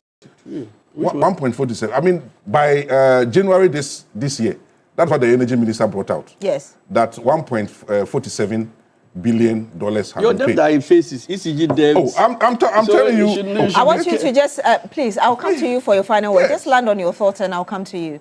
I thought he has had his final word already. Another one? Anyway. So the point is, when that 1.47 was paid, how much was left? He said there were, in total, by the end of the year, it was about 5.something billion. Now, if you came to be 3.5, as was said when they came into power, and by the end of that year, it's over 5 billion, and you paid 1.75. Why are we talking about who's accumulating what here? Who's accumulating what here? Let's be true to the facts here. Let's be true to the facts and the figures. We shouldn't come and sit here and just say anything and get away with it. Let's be true to the facts. So yes, there are challenges within the sector that must be resolved, that must be tackled in the long term. But while you are doing so, be truthful about it and be honest to Ghanaians. And don't throw sand into our eyes, and then today it is rainfall, tomorrow it is generator, the next day it is fire, the other day it is snake, the other day it is... Please, you are running out of excuses. And let's go back into the news items. Apart from the snake, that one we can put it on the side, that one is new. Every single one of the reasons that they've given was given between 2013 and 2016. Everybody can go and check. Is it not because the challenges have been the same? We haven't dealt with the underground challenges. In 2014, President Mahama set up the power ministry, and he said he's going to solve doomsor once for all. After 1 year, he abolished that ministry. And coincidentally, Honorable Jinapo was the deputy minister then, and they are now back again. So for me, what I tell Ghanaians is that let's buckle our seatbelt. We are going for a ride. You don't believe that they are resolving this? You don't believe that the government is going to deal with this? I don't believe they're going to solve the issue in the long run. They will try and find some short fixes, but they don't help us. Even with the transformers that are being changed because of overloading issues, transformers are changed. It's not the first time we are changing transformers here in Ghana. So that can be the issue that the whole country is in darkness. It's not the first time. And again, Honorable Jinapo, when he was in the position, made that same case that transformer upgrade cannot be the excuse where power is going off. So what changed? Please, 30 seconds, you know and then that, we'll move to the next one. The current incident we've had where 1,000 megawatts of our generation is lost. Before the fire, Akosombo was not producing 1,000, there was a generation 1,000 megawatts. Let's be true to the facts. So you can't tell me Akosombo is gone because they were not generating 1,000 megawatts. How much plant? How much was it storing? We are talking about installed capacity is there. But how much you are generating at a particular moment is different. But they are telling you that they are generating 950,000 megawatts. They were not generating. How much were they it was around 700 or so.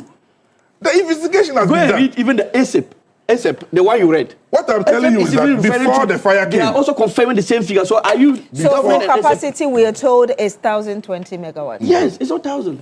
1,020. No, I'm saying I didn't say 1,000. You said 1,000. And so what I'm saying is that the 1,000 that they've lost, right?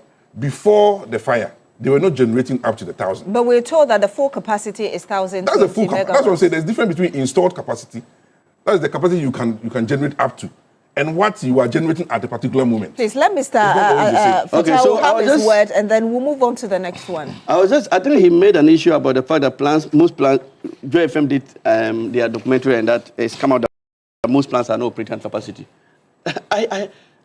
Within what period are we talking about? And see, when you're talking about thermal generation, it's more about the cost of generating the electricity.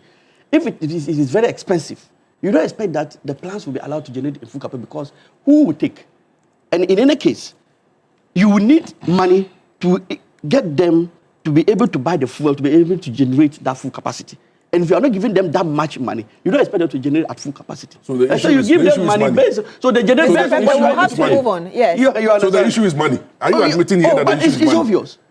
So then why are you using all these other excuses? We are clearing your debts. You have accumulated the debts behind, and we are clearing. We cleared your debt? Yeah, we left 10 billion. In terms of ESLA, you put ESLA, and you are leaving ESLA with almost 70 billion across the energy sector. You understand? So you see, you didn't scrap what you said you were going to scrap. You said ESLA was bad, and you were actually increasing the debt that you came to meet. IMF has told you before we came in. IMF told you that when you are buying fuel to generate power, it's part of the cost for generating electricity. Add it to your cost. Let it be added to the automatic adjustment. You refuse to do that. What you came to meet last year, what you came to meet in December 2024. I want you to just make your word, and then we'll move on to the next. Yes. I am very confident that the energy minister is working on fixing this problem, and that the 2,500 or so transformers that are being brought in to replace the the obsolete transformers, would all be done in record time so that we can have power. So, but you see, my final word about this is that I am coming from a constituency that is partially rural. I don't want to say heavily rural. Yendi. But you see, when I see what is happening here, sometimes it sends some signals down. Because you see, 1 week, 2 weeks, 1 month of living without power, we are everywhere. We are crying. Do we know that there are people in this country who have never even seen light in their houses? But you know, a day's light off could be very catastrophic. But what about those in our rural areas who don't have lights at all? What are we doing? Can we put in the same level of attention and focus we are giving to fixing Dumso?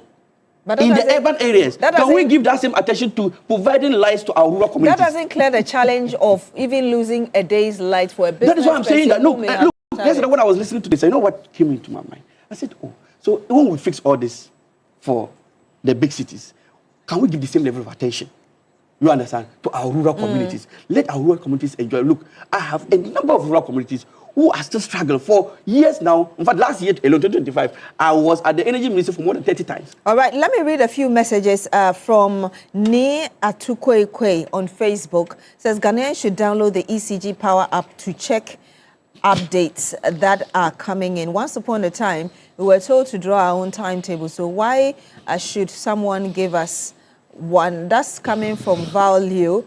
Ghanaians should, it's the same thing I just read.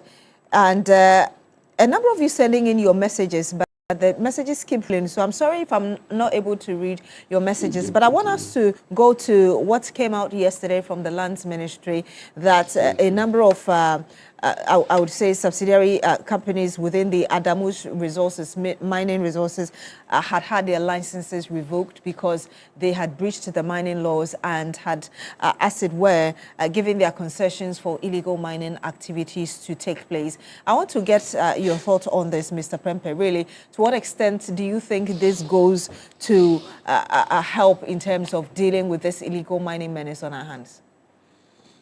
Well, I mean, the ministry came out with their directive. The company has also come out, disputing the fact that the ministry has brought out, and they are going to face it in court.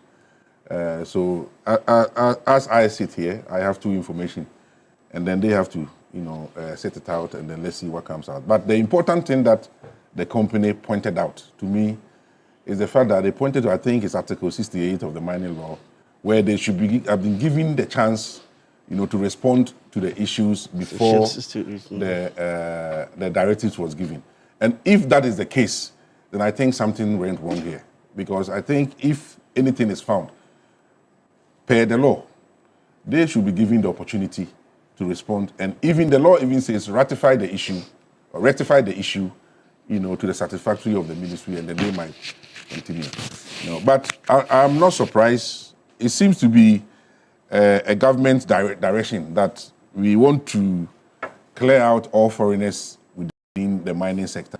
And it is the one that happened yesterday is not the only one. I think there are several mining companies that have been directed to hand over to indigene at the end of the year, which I think is too abrupt. I mean, yes, we all want to have, locals being involved in even the large-scale mining. And I know of countries that a company cannot operate in the mining sector in that country. An example is Zimbabwe.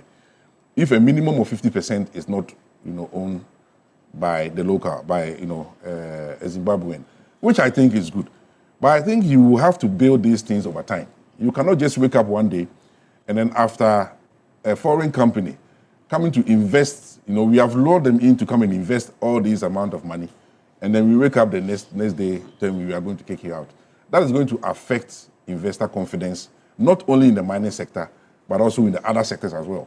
Because if you can just wake up and just try to, take over, companies, businesses, or investment that we have, lured or we have brought into the country, it's going to be a challenge for us. That's not what I'm talking about. I'm talking about the ministry, the lands ministry revoking license of a company because they've been found to have been involved in illegal mining. Yes, I am bringing it to the broader issue within the mining sector. Yes, if it is found that indeed they breach the mining licenses, then that's the way to go. But what I'm saying that the company also came out yesterday saying that, one, what is being reported is not the case, and two, they were not given the legal time to respond to the issues before the directive was given, which I think is not a good thing to do.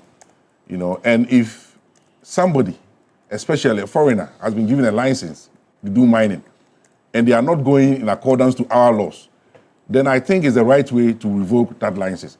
But we also have laid down our laws, and we must follow the law to revoke that. But I drew the attention of Ghanaians to the broader issues within the mining sector, where it seems we want to, take all the mining leases away from foreigners and then give it to locals. And what I'm saying is that in itself is not a problem. It's a good thing to get more Ghanaians involved in mining. But we have to know how we go about it, not to affect investor confidence in Ghana. And that's what I was trying to point out. Mr. Patel. Okay. Well, I think this issue came up as a result of the uproar from the community. I think the community protested and they did some demonstrations. And their feeling was that the Adamus resources had given portions of their concession to Chinese people, and the Chinese people were engaged in illegal mining. These allegations were leveled against them, and then the Minerals Commission was asked to investigate it per the mining laws, the Minerals and Mining Act. That's 2006, Act 703. And I see the community is even happy that this decision has been taken and that it will help save their environment from being degraded. There are grounds for revoking licenses. One is where there's a breach by the leaseholder, that is the license holder, commits any of the breaches in the mining laws. That is, has he failed to pay his fees, royalties, rent? Has he, for instance, if there's a subcontracting, in this case, the Minerals Commission is alleging that they are the most subcontracted, you understand, their concession to a Chinese company without recourse to the ministry. And the minister has to always approve any subcontracting that you do. If that is the case, then they have a question to answer. But you see, Pepe made a very important point. And me, as a lawyer, sometimes when I look at this, I don't look at it from the substance. Sometimes the procedure is also key. There are mandatory requirements for revoking a license, regardless of what has happened. And I draw your attention to the Exxon Cubic Group Limited, the case that went all the way to the Supreme Court. In fact, it went even on review at the Supreme Court. It started from High Court. And what was the fact? December 2016, JM1, the NDC government gave 3 concessions to Exxon Cubic to mine bauxite. In 2017, September thereabouts, the Minister for Energy then wrote a letter to Exxon Cubic revoking those licenses, and they gave 2 conditions. One was the fact that Exxon Cubic, that grant did not comply with statutory requirements. There were processes that he claimed it didn't comply with. And two was the fact that it didn't comply with Article 2681 of the Constitution, which has to do with ratification. Parliament has to ratify any agreement concerning the mineral resources of our country. It didn't go to Parliament for ratification. And so the government took the matter to court, that is High Court. Yeah, now SNQB took the matter to High Court. And what was High Court's position? High Court's position was that, yes, they may not have complied with our statutory requirements. SNQB may not have complied with Articles 2689, 2681, which is, there was no ratification of the whole agreement. And so the agreement is. But then the High Court position was that the minister did not have power to sue motu issue a letter revoking that concession. And this was the position of the High Court. So SNQB won at the High Court. Now the matter went to the Supreme Court, 2019. Ordinary bench repealed. So what High Court did was to kind of shoot down the decision by the minister to revoke. Now, Supreme Court came up and said that because there was no ratification of the agreement, in the first place, there was no agreement at all for SNQB. And so whether the minister complied with the procedure in sections 268 and 69 of Act 703 or not, since there was no valid agreement, you can't say that the minister did not comply by issuing the letter. And so they also, as it were, gave a certiorari application which quashed the decision of the High Court and restored the minister's directive. Now the matter went again to Supreme Court on review. Supreme Court, when it goes for the second decision, we call it review. 5-2 majority decision. The Supreme Court itself changed their own position. So in summary, the point you're making is? So the point I'm making is that the procedure in revoking a license is as crucial as whatever issues you may identify. So if you say they kind of breach their license requirement, what procedure did we use in revoking the license? I have my doubt whether just by a mere ministerial letter, as a lawyer, whether by a mere letter you can revoke, especially when Adamus are claiming that, because the law is saying that give them 120 or 60-day notice and give them the opportunity to remedy the breach. As we speak, you and I, we are not told whether they were given the opportunity to remedy that breach. Yeah. And even in terms of public interest, and they use public interest here, you can revoke a license based on public interest. If you are using public interest, that breach should be said that individual, that release holder, cannot remedy it. But we are not told whether this was a breach that at the most cannot. So remedy. Your own expectations. And so I think we will have a long day in court. Yeah. I think they have a good case, especially. As in Adamus, especially when they are saying if what they're saying is true. Yeah, if they are saying that they were not given the opportunity to be heard, because the breach of the rule of natural justice is key. Yeah. If you breach it, no court would even look at the substance. They will just say you have breached it. And two, the fact that you didn't give them the opportunity to remedy. If they said they subcontracted it to Chinese, didn't give them the opportunity to take it over from the Chinese and they do it themselves. So all those things, they should listen to the people, get their response before taking any decision. But I have the feeling that maybe the minister also did all those things behind the scenes, but we are not being told. Yeah. So given the level, the amount of information we have, we can only postulate that there will be a tall day in court. It depends on what they bring up in court. But I think it's all done in the light of the fight against Galamsey. We have a zero tolerance now against Galamsey, and to the extent that sections of the concession are being used in violation of the license requirement, are being used to destroy our environment. I think the ministry may have acted in light of that general fight to pick up Galamsey, and that fight is on. And the minister and his entire ministry have zero tolerance for Galamsey as we speak, and that may have informed that position. But as a lawyer, I feel that it should still have gone through the right processes as our laws provide. And hopefully we are given information on really the processes like you're questioning right now. Your 30-second word, and then we'll wrap up. Okay. I mean, I think we've exhausted this situation.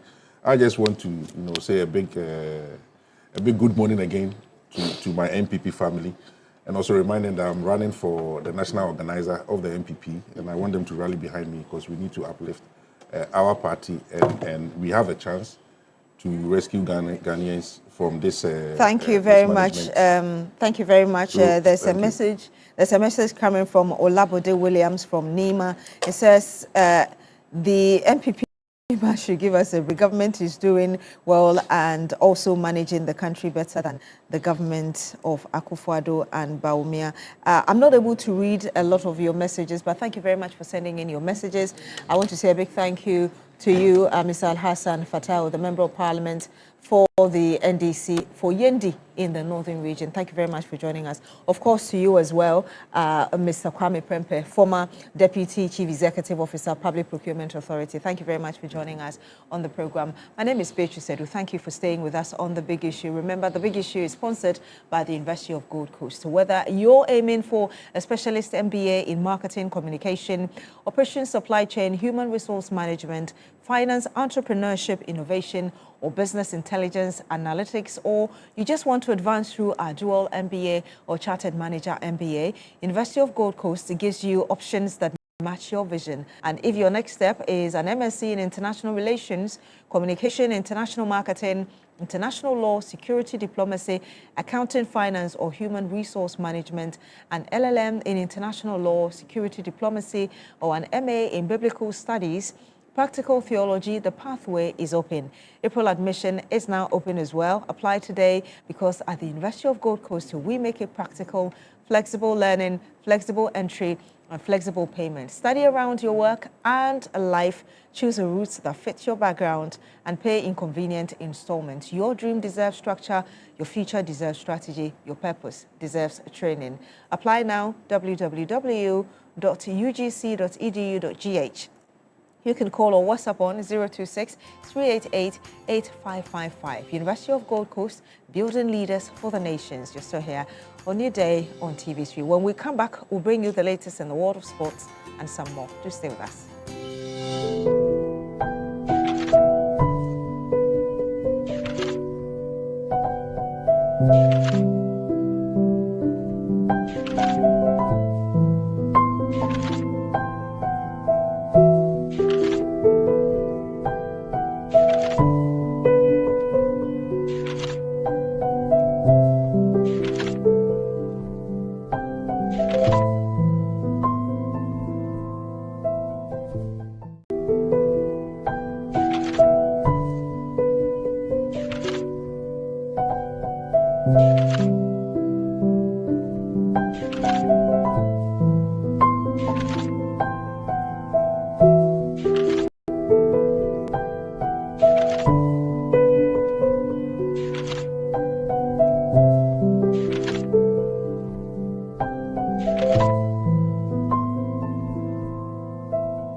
And did you say that Ghana is about to host the Under-20 World Cup?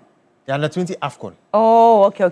Yes. AFCON. AFCON. Because the World Cup, Charlie. Are you trying to say we are not ready? No, it's okay. I didn't say anything. I beg you, I didn't say anything. Say it. Let's just talk about the Black Starlets' defeat. Was it in Ivory Coast or by Ivory Coast? Who beat us? In Ivory Coast by Ivory Coast. Oh, Charlie. Yes. Okay, let's talk about it. Yes.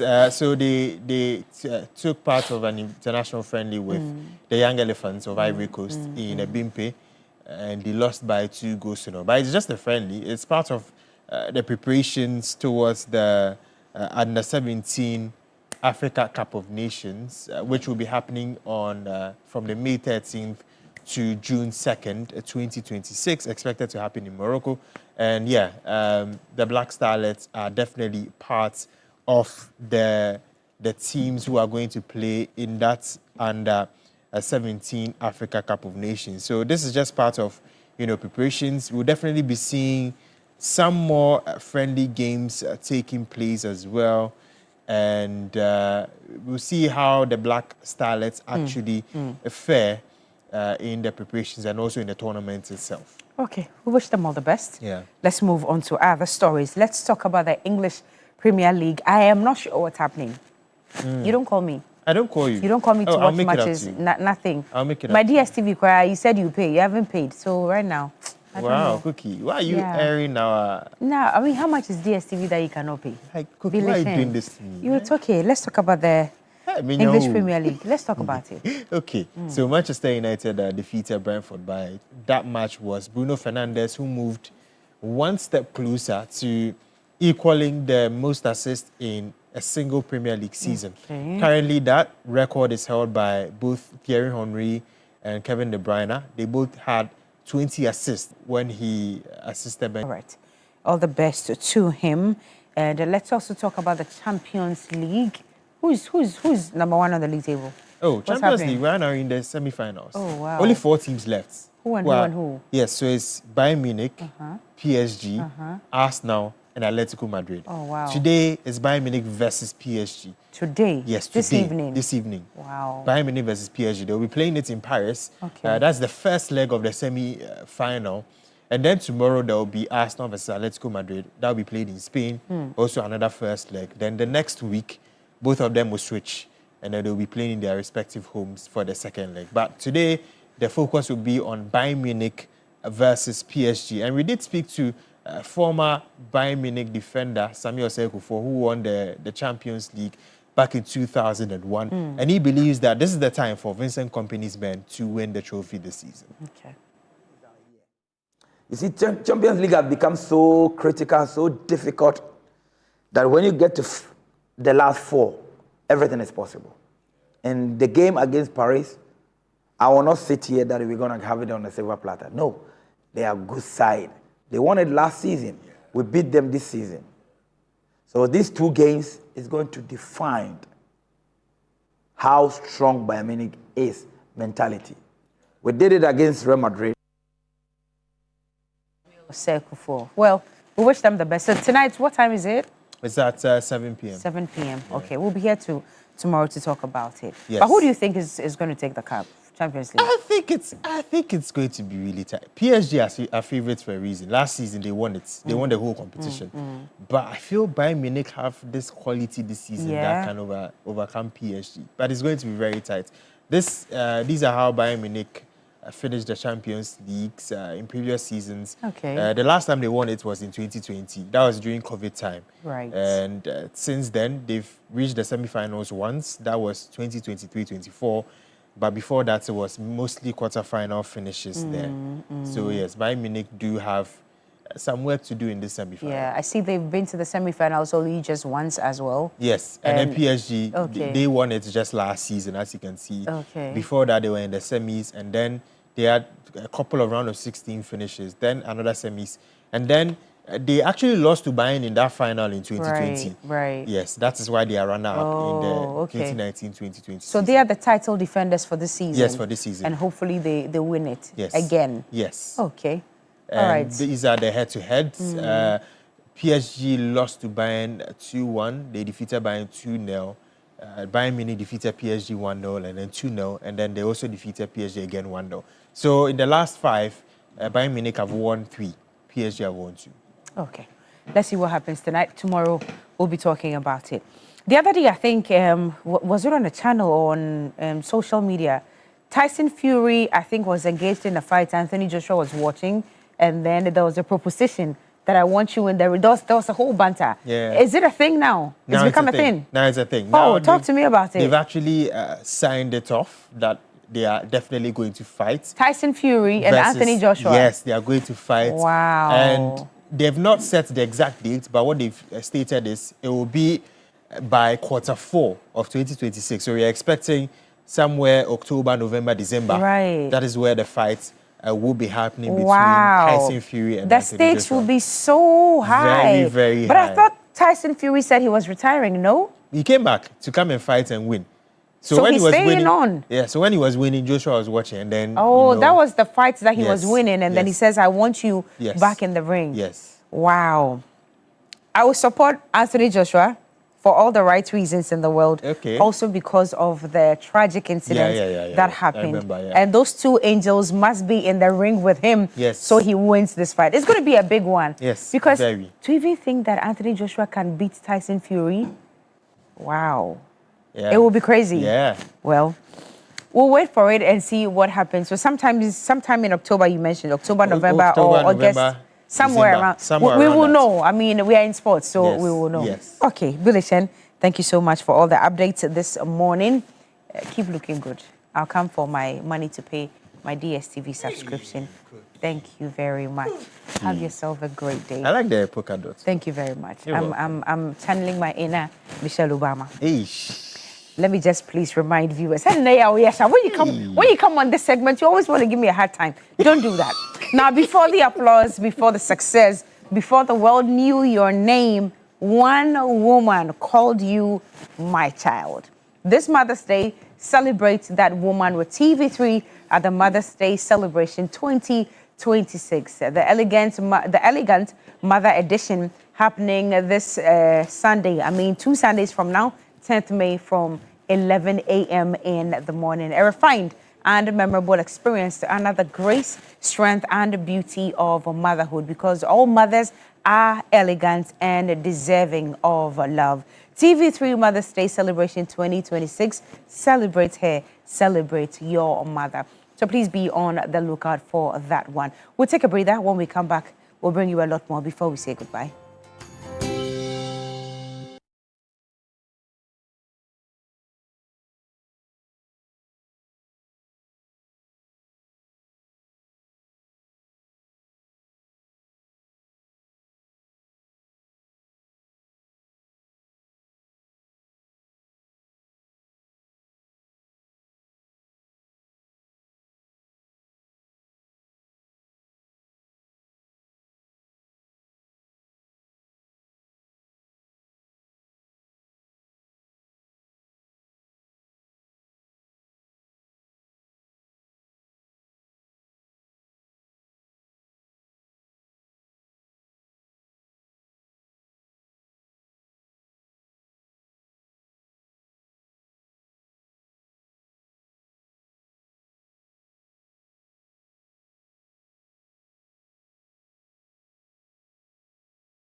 Drink, everyone's favorite drink in Ghana, the just ended beverage awards picked up a huge one, beverage of the year 2026 at this year's beverage awards. And this morning, Diana Edu Asari, marketing manager, non-alcoholic drinks Guinness Ghana Limited, is here to tell us all about their winning ways for the year 2026. I love the smile on your face. This makes you proud, doesn't it? Yes, it's a proud smile. Yes, I can imagine. It is. I can imagine. You know, the beverage industry is quite competitive. Yes, so to it win is. such an award, yes. Diana, congratulations. Thank you. One more time. Thank you. Thank you. I can imagine that a lot of work went into winning this award, Beverage of the Year. Now, I want to ask you, is it the new labeling, the new color, the new bottle, the taste that hasn't changed? What is it that culminated into you winning Beverage of the Year? I believe it's all that and more. I mean, Malta Guinness has been part of the Ghanaian life over 35 years. It's also a beverage that is brewed right here in Ghana with malt and sorghum that is sourced from farmers. You know, when I saw that, I was very surprised. So let's reiterate that properly this morning. So Malta Guinness, as we know it in Ghana, is not brought from anywhere in the world. It's brewed right here. It's brewed here. I think I need to invite you to our factory. I mean, we have 2 factories. With sorghum? Yes, with malt, real malt barley and sorghum that is sourced. The sorghum is sourced here from north. Oh, wow. So this is for us. This is us, actually. Exactly. So if you ask me why we won, I think that is the depth of the relationship that Ghanaians have with Malta Guinness. I can imagine. And then, of course, I mean, from its inception or innovation, it's positioned to be more than a refreshment. I can imagine. Right, because it's given more. First in the pan. You know, because of the nourishing goodness, the fact that it's not a flavored drink, but it's brewed from sorghum and then from malt. And then also we actually go the extra mile of adding some B vitamins. I can imagine. So, yeah. Congratulations. Thank you. One more time. Now, when it comes to beverages in Ghana, the market, oh my goodness, is super competitive. There are millions of soft beverages out there on the market, and many people are even trying to replicate what Malta Guinness does. Tell me, was it a hard time for organizers to choose Malta Guinness as the beverage of the year? And what gave you the competitive advantage? Okay, so it was definitely a rigorous process that the organizers went through. They gave 70% of the power to Ghanaians, to consumers. So Ghanaians were to vote. I mean, there were nominations and Ghanaians were to vote for their favorite beverage. So that was 70% of what went into the decision. Now, 30% was also left for a panel, an independent panel, that was looking at the performance of the brand in the market, in the category, even as deep as the impact of the product on the community. So it's both ways, and I think it's a very fair way to decide, to give Ghanaians or the consumers the power to say that we are choosing this as our favorite beverage. So it was a rigorous process. 70% was left to voting of the Ghanaian public. So Ghanaians voted, and they voted Malta Guinness as the beverage of the year. Now, you do know how much we all love Malta Guinness. How have you maintained this? How do you keep all of us still loving it, to the extent that many companies have tried to replicate what you have, but they still can't get the taste? Okay, I think it's the distinct nature of the liquid. Right? So like I mentioned earlier, it's not just a flavored malt drink. I know many people do not know what goes into it. They just love it because it's different. When it was introduced 35 years ago, it was an innovation and people felt that it was different. But why we have that distinct liquid or taste is because, like I said, it's brewed from real grains. So it's not just a malt flavor, right? It's brewed from malt, real malt barley, and then also sorghum.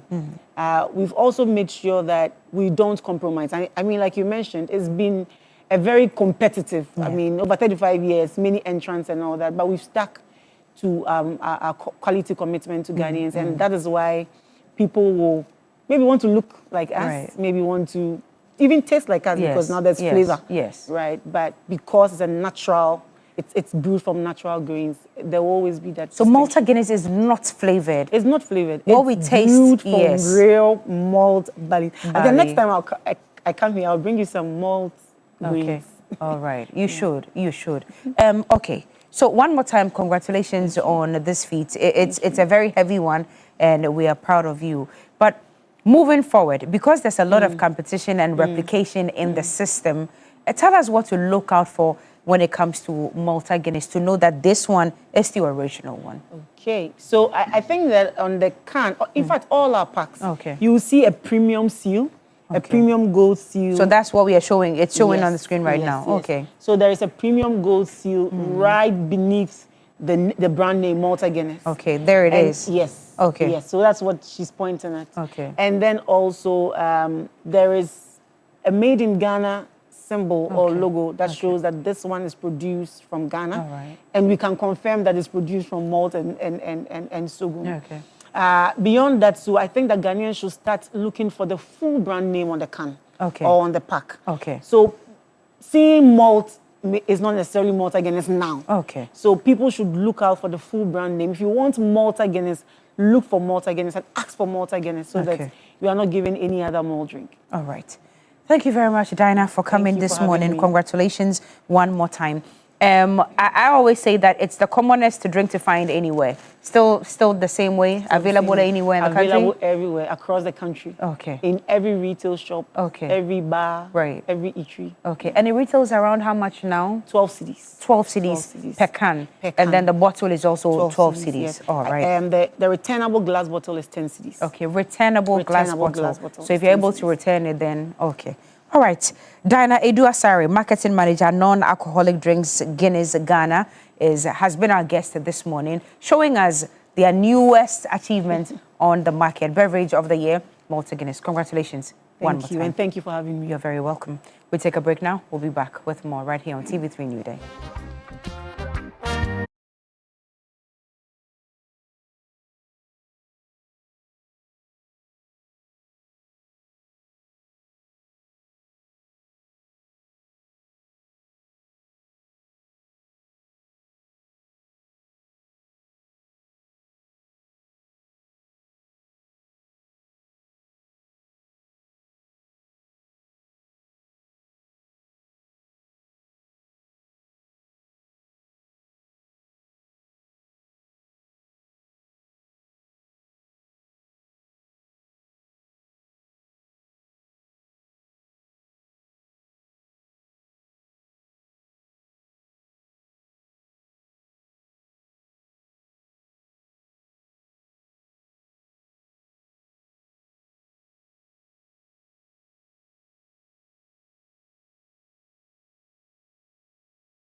Volta region and see how residents are grappling with the current situation.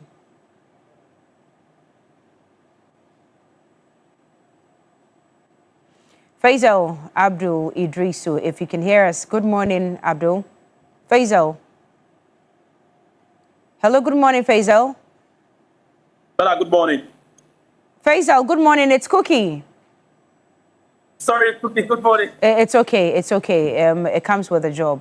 I hope that you're doing well. Yes, I'm well. Yourself? I'm well, too, by the grace of God. Exactly where in the Volta region are you located this morning? I'm in Ho this morning. Okay. And what's the current situation in Ho? Well, this morning we have light in Ho, except that last night between 7 p.m., 7:13 to 7:30, the lights were off. And that's how short it lasted last night.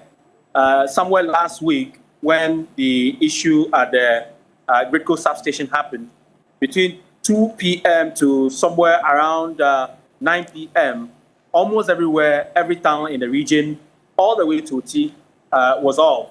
Ho, Pando, all the way down to the Keta areas, up towards Nkwanta, Jasikan, among others. Now, yesterday, there was an announcement that parts of the Volta and Oti regions were going to be off between 6 p.m. to 12 a.m., including parts of all the way down to Keta and the places I'm mentioning.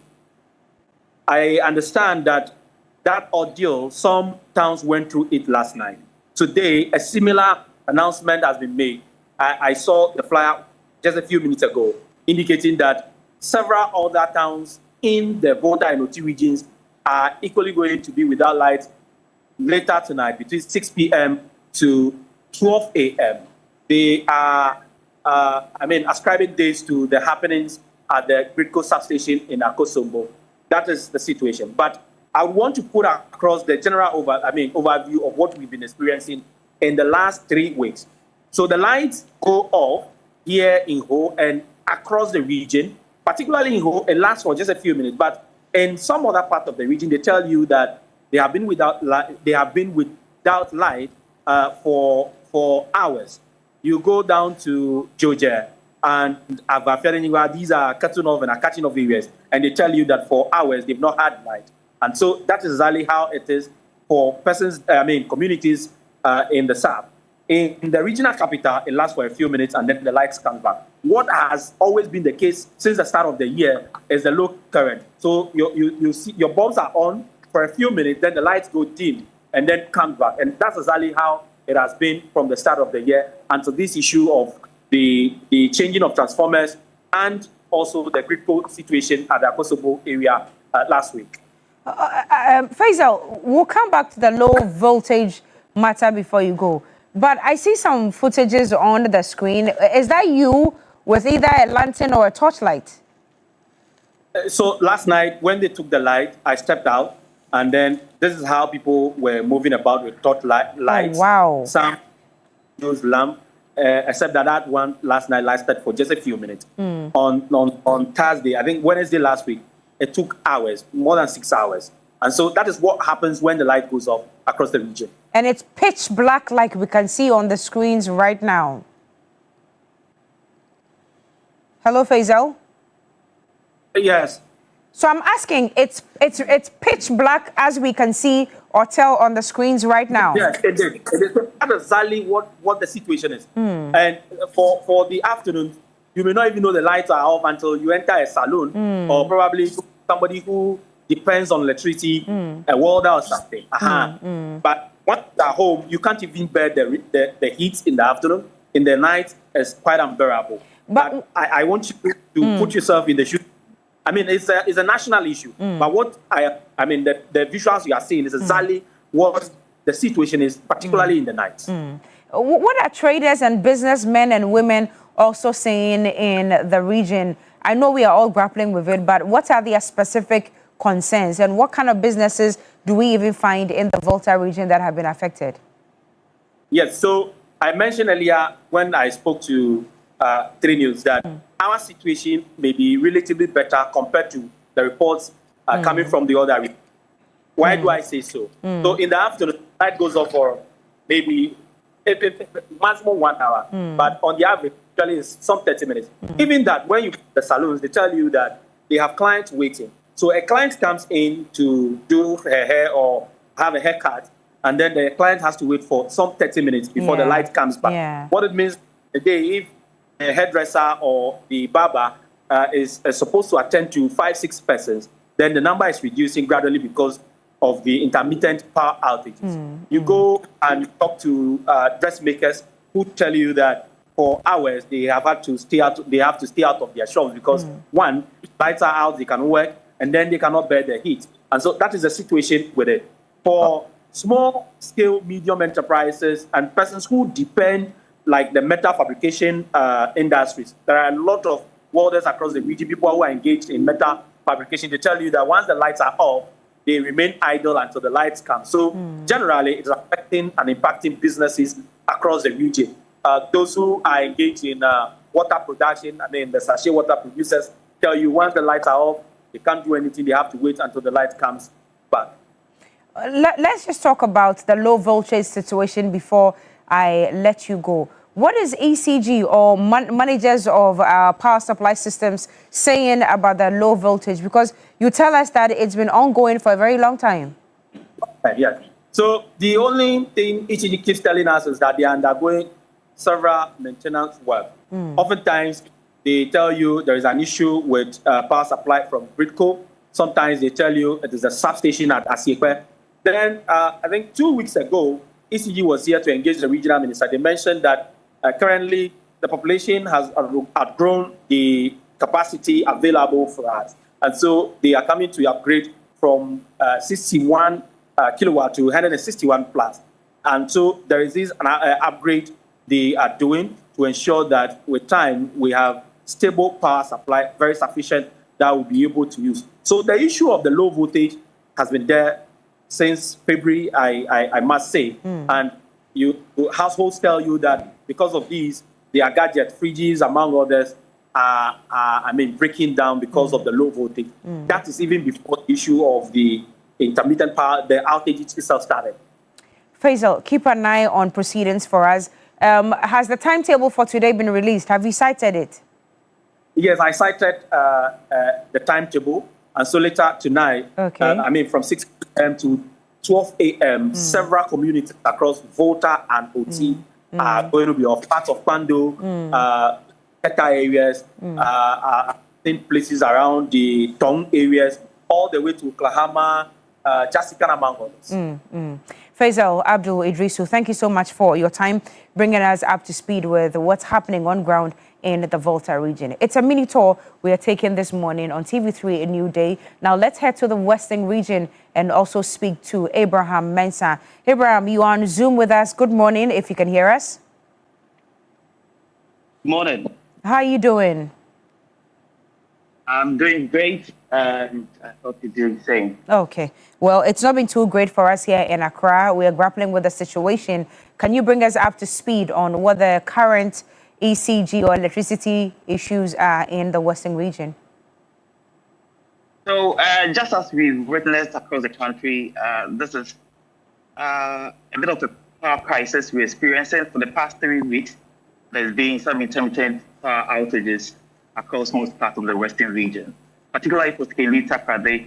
Apparently this morning, there has been some cuts to some areas like Anaje, Kosimiti, Kojoko, Escado, and then in the upper belt of the region.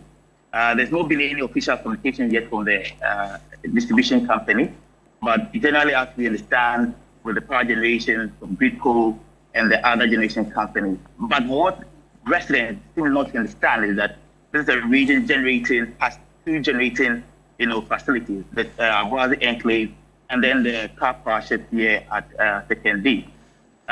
From what we've engaged with users of electricity, mainly business operators, some residents, they find it a bit challenging. But then they are used to such a situation. Persons have had to procure some flashlights. Some are also going for generators. But then the only discouraging issue is the cost of fuel. So they only would power up these generators when a client walks in. By that, On a maximum, it takes up to 3-4 hours for power to be restored, but there is not, a regular pattern this power outages follows. All right, you had some footages for us earlier. Can you just show us so that we know exactly what it is? Okay, you spoke to a few people. Let's see what they had to say. That is the reason why. Also, for me, we eat. Na it is the year light here na yes Jume. Oh, I'm say here no Ghanaians, most of the times, you see light in the area in Nyoma Bibri. And Bedouin say, okay, light or home, be a mean to generator. Now I'm fine, my dear. Manti, so beside light in the area, a banasana, a juma, a coffin. Me say me you see ahama dear, me you see ahama clipper, na me say you see cordless clipper. Now most of the times you na adwene any identity go why you do light to area ha obi endwene so where you dey or cordless enti on makra enti. Thank you, Abraham Mensah from the Western region. Let's now go to the Eastern region and also speak to Yvonne Nikwe. Yvonne, is the situation as bad as we're experiencing in Accra? Well, it would not be a situation where we would say that comparatively it is bad, but it is not kind of stable as we've been experiencing. So that probably if you have a stable 24 hours per day, and then between that day now you don't have it in the 6 hours, you don't have electricity to work with, you are not informed as to when the light will come. It means that yes, you may have some frustration, you may be losing businesses, you will not have the comfort to work from your office, or even those who are even taking a bit of a nap may not have it easy as well. So yes, the situation may not be terrible, but it is not the best for people in the Eastern region. A communique came out yesterday regarding the Eastern region, and a number of communities were mentioned, from Pipeline to Obos to Magazine to Wawaso or Darkotes, Akim Swedru, Esikumat. I mean, it was a number of communities. Can you confirm that lights, electricity has been restored in all these areas? Yvonne. Okay, unfortunately, we cannot hear Yvonne, but let's go to Christian Yale, who is right here in Accra. Is Yvonne back? Yvonne. Hello, Yvonne. Yeah, so if I get you, yeah, I can hear you. Go ahead, please. Hello. Okay, so you did ask if indeed those schedules did have any effect, or probably if there was something to talk about.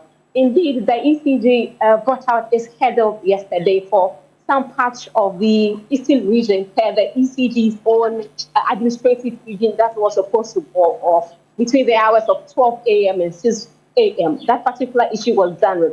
But this morning, there were some communities or some towns that were not on the schedule that should not go off, but they are going off. As I speak to you, I'm currently at Mid-Tafo. Lights are off here. You see behind me, I just want to interact with the manager here to, as it were, let him directly speak to us exactly how frustrating it is to come to work and not have electricity to work with. TV3, so, and then you were Mid-Tafo. Me who say Martina Samuel Juma. Lights are some our cafe at the same. You buy mamma that the premier coffee. Again, I'll be an say, maybe Okumoha, Chimka for her, and me a word that you thank for her. Now, can you ask some lady, any year for her? And who year for her? Okay, say, and call year anything. And see, you can't hear the idea. Mr. Wanka about to see it. You will be sad, and someone might catch one and say, you can't hear. I did. So if you heard him briefly, they don't have electricity to work with this morning. I've been here since some few hours here. And so if it doesn't come, it means that they might probably be here till the evening when they have to close shop. They might not be able to meet demands of their customers as well. Ms. Nikwe, keep your eye in that vicinity. Please stay in the area and collect more reports. When it's time for the midday news, I am sure we'll come back to you again. But thank you for your time. Now, let's come back to Accra here in Circle. Our brother, Christian Yale, is over there to collect a reportage. Bustling and busy. This is the Kwame Nkrumah Circle. It is always busy, as it were, but here you have thousands of traders who are into different trading activities here, and for many the power outages have direct impacts on their operations. There are some who sell food, there are some who are phone repairers, there are some who have shops where they sell phone accessories and other items as such. And so we are here on a basic mission just to pick their thoughts and really get to understand how the outages have been affecting their operations. So I have a gentleman here with me. What's your name? Your friend saying? Family Yausafo. Yausafo? Yes. We are then I will turn on saying. The turn phones or circle. Turn phones or circle. Yeah. Yeah. Me person me tia say ye sign na yeah and I'm pedo do say na yeah you doom light or circle I say. And that call of and I go to cry. And I pay a couple two. But you doom ni sana ya a chance ya so back. Oh, do about 30 minutes naba.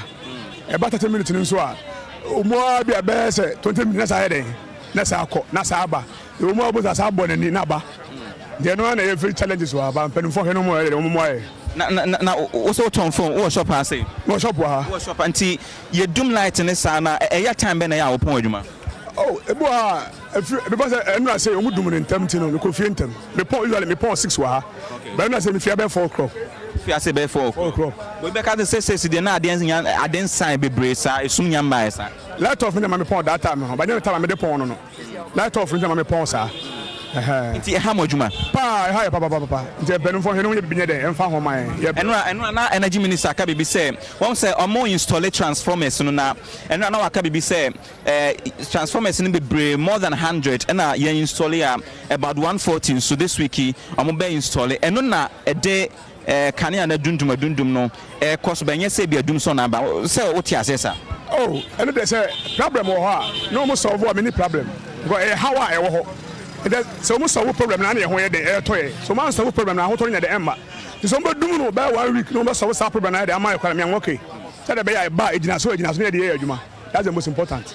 So Yao is telling me that if there is a genuine problem, be it technical or any other problem of the sort, and it will take authorities to take power so that they are able to fix such problems, he is very okay with that, but he reinforces and makes the point that he is equally affected as many by the power outages and the attendant effect of that. But let me see if I can engage you. Senior, join me. Brana Misha say, "Meet me no edin komo kakra." One so what on there ewo circle as your friend saying.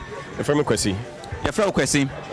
Na you tell them like to I say. Sure. Yeah, within 2 days in Predo so within a day, no, how many times na you doom light to I say? Oh, I think last week Romudimno and Dana and Rana Jones Omudimno.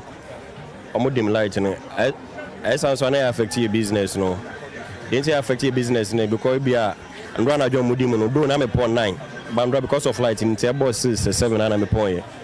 I said, Edma Eduma ya abafom. I'm a business heading, bafon Chesra Bano, Bibia, on your mind. Because all the time, Obi opposition, they be on the question, they be opposition, and the question by and find a solution at the best of this problem.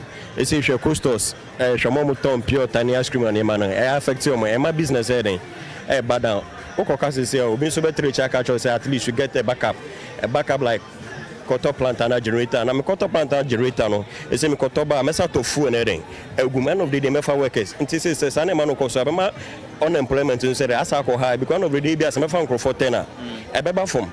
You come to me, John for 10 Neka, and some cotton generators, a plant, some cotton food and everything, and Sangum, and some ones Abano BB onion internet very bad. Abangu saw ye BB and Energy Minister Dr. Jinapo Ekasa say, also more install transformers, a can be a general dundum no, a cosoena, Nansea, so last week, baby, a cosombo stations in the Bakua, a power light, no, a jat tomu, Shenyomani na almost say Omuguso or more young where you must say, at least that gives you some hope, say the situation will be resolved anytime soon. And no chromo, Bibisaba, Miss Minjindi. based on our politicians, they already promise and they will fail us. Or back on the day, we say, how do you call it? Quotidian or Baba candidate by no that we no Moboa. Or Mother Dayache. And they will promise us, like your opposition, or back at the end of the day. But when you 2 minutes, you power in Nigeria. It's very difficult. And I can boldly tell you, say, sometimes when people will crown, at election time, and so or bounce of a pre for vote. In general, they work with baby, I know about some metal about for what reason? Then our intim into a bama. And they be a metwaka in Africa and a young Ghanaians, affecting. Obua and Fekes will be a particle and internet. Also, about Shassun Pacono, Ba, a Bama, impact bank, and a Babana in a Brabumana, changes Benabana, but as a particle is running queen. That's the question. So that is Kwesi sharing his sentiment. Indeed, he tells you about how that could even, lead to unemployment, because at the end of the day, he is going to employ people to work in his shop just around this area. And when the power outages continue like that, it means that his productivity in a way is going to be affected, and that would have a rippling effect on how he is able to employ or get some people to do the job with. But one thing I asked him about, whether he is confident the assurances given by the energy minister yesterday would yield any result. He says that he is one person who does not trust politicians because they would always promise and wouldn't deliver. But we want to see how all of that pans out. Let me talk to this madam whose shop I am in right now. But let me see. Christian Yale from Circle right here in Accra. He'll gather more. We'll bring it to you when it's time for the media news on News Central. But in the meantime, let's celebrate some people who have their special days today. Beatrice is with me. A happy birthday going out to you, Harriet. I was about to do it. Justice Ellie Jama, happy birthday to you, darling. Yes. Hey, Charlie, you have shouted in the photo. I am telling you. Wow, I see. Was he the best All right. man at a wedding? Everyone, happy birthday. We'll celebrate later. All right, enjoy the rest of our program, and we'll be back tomorrow, 6 a.m. I am Cookie T, and I did this with... My name is Beatrice Edu.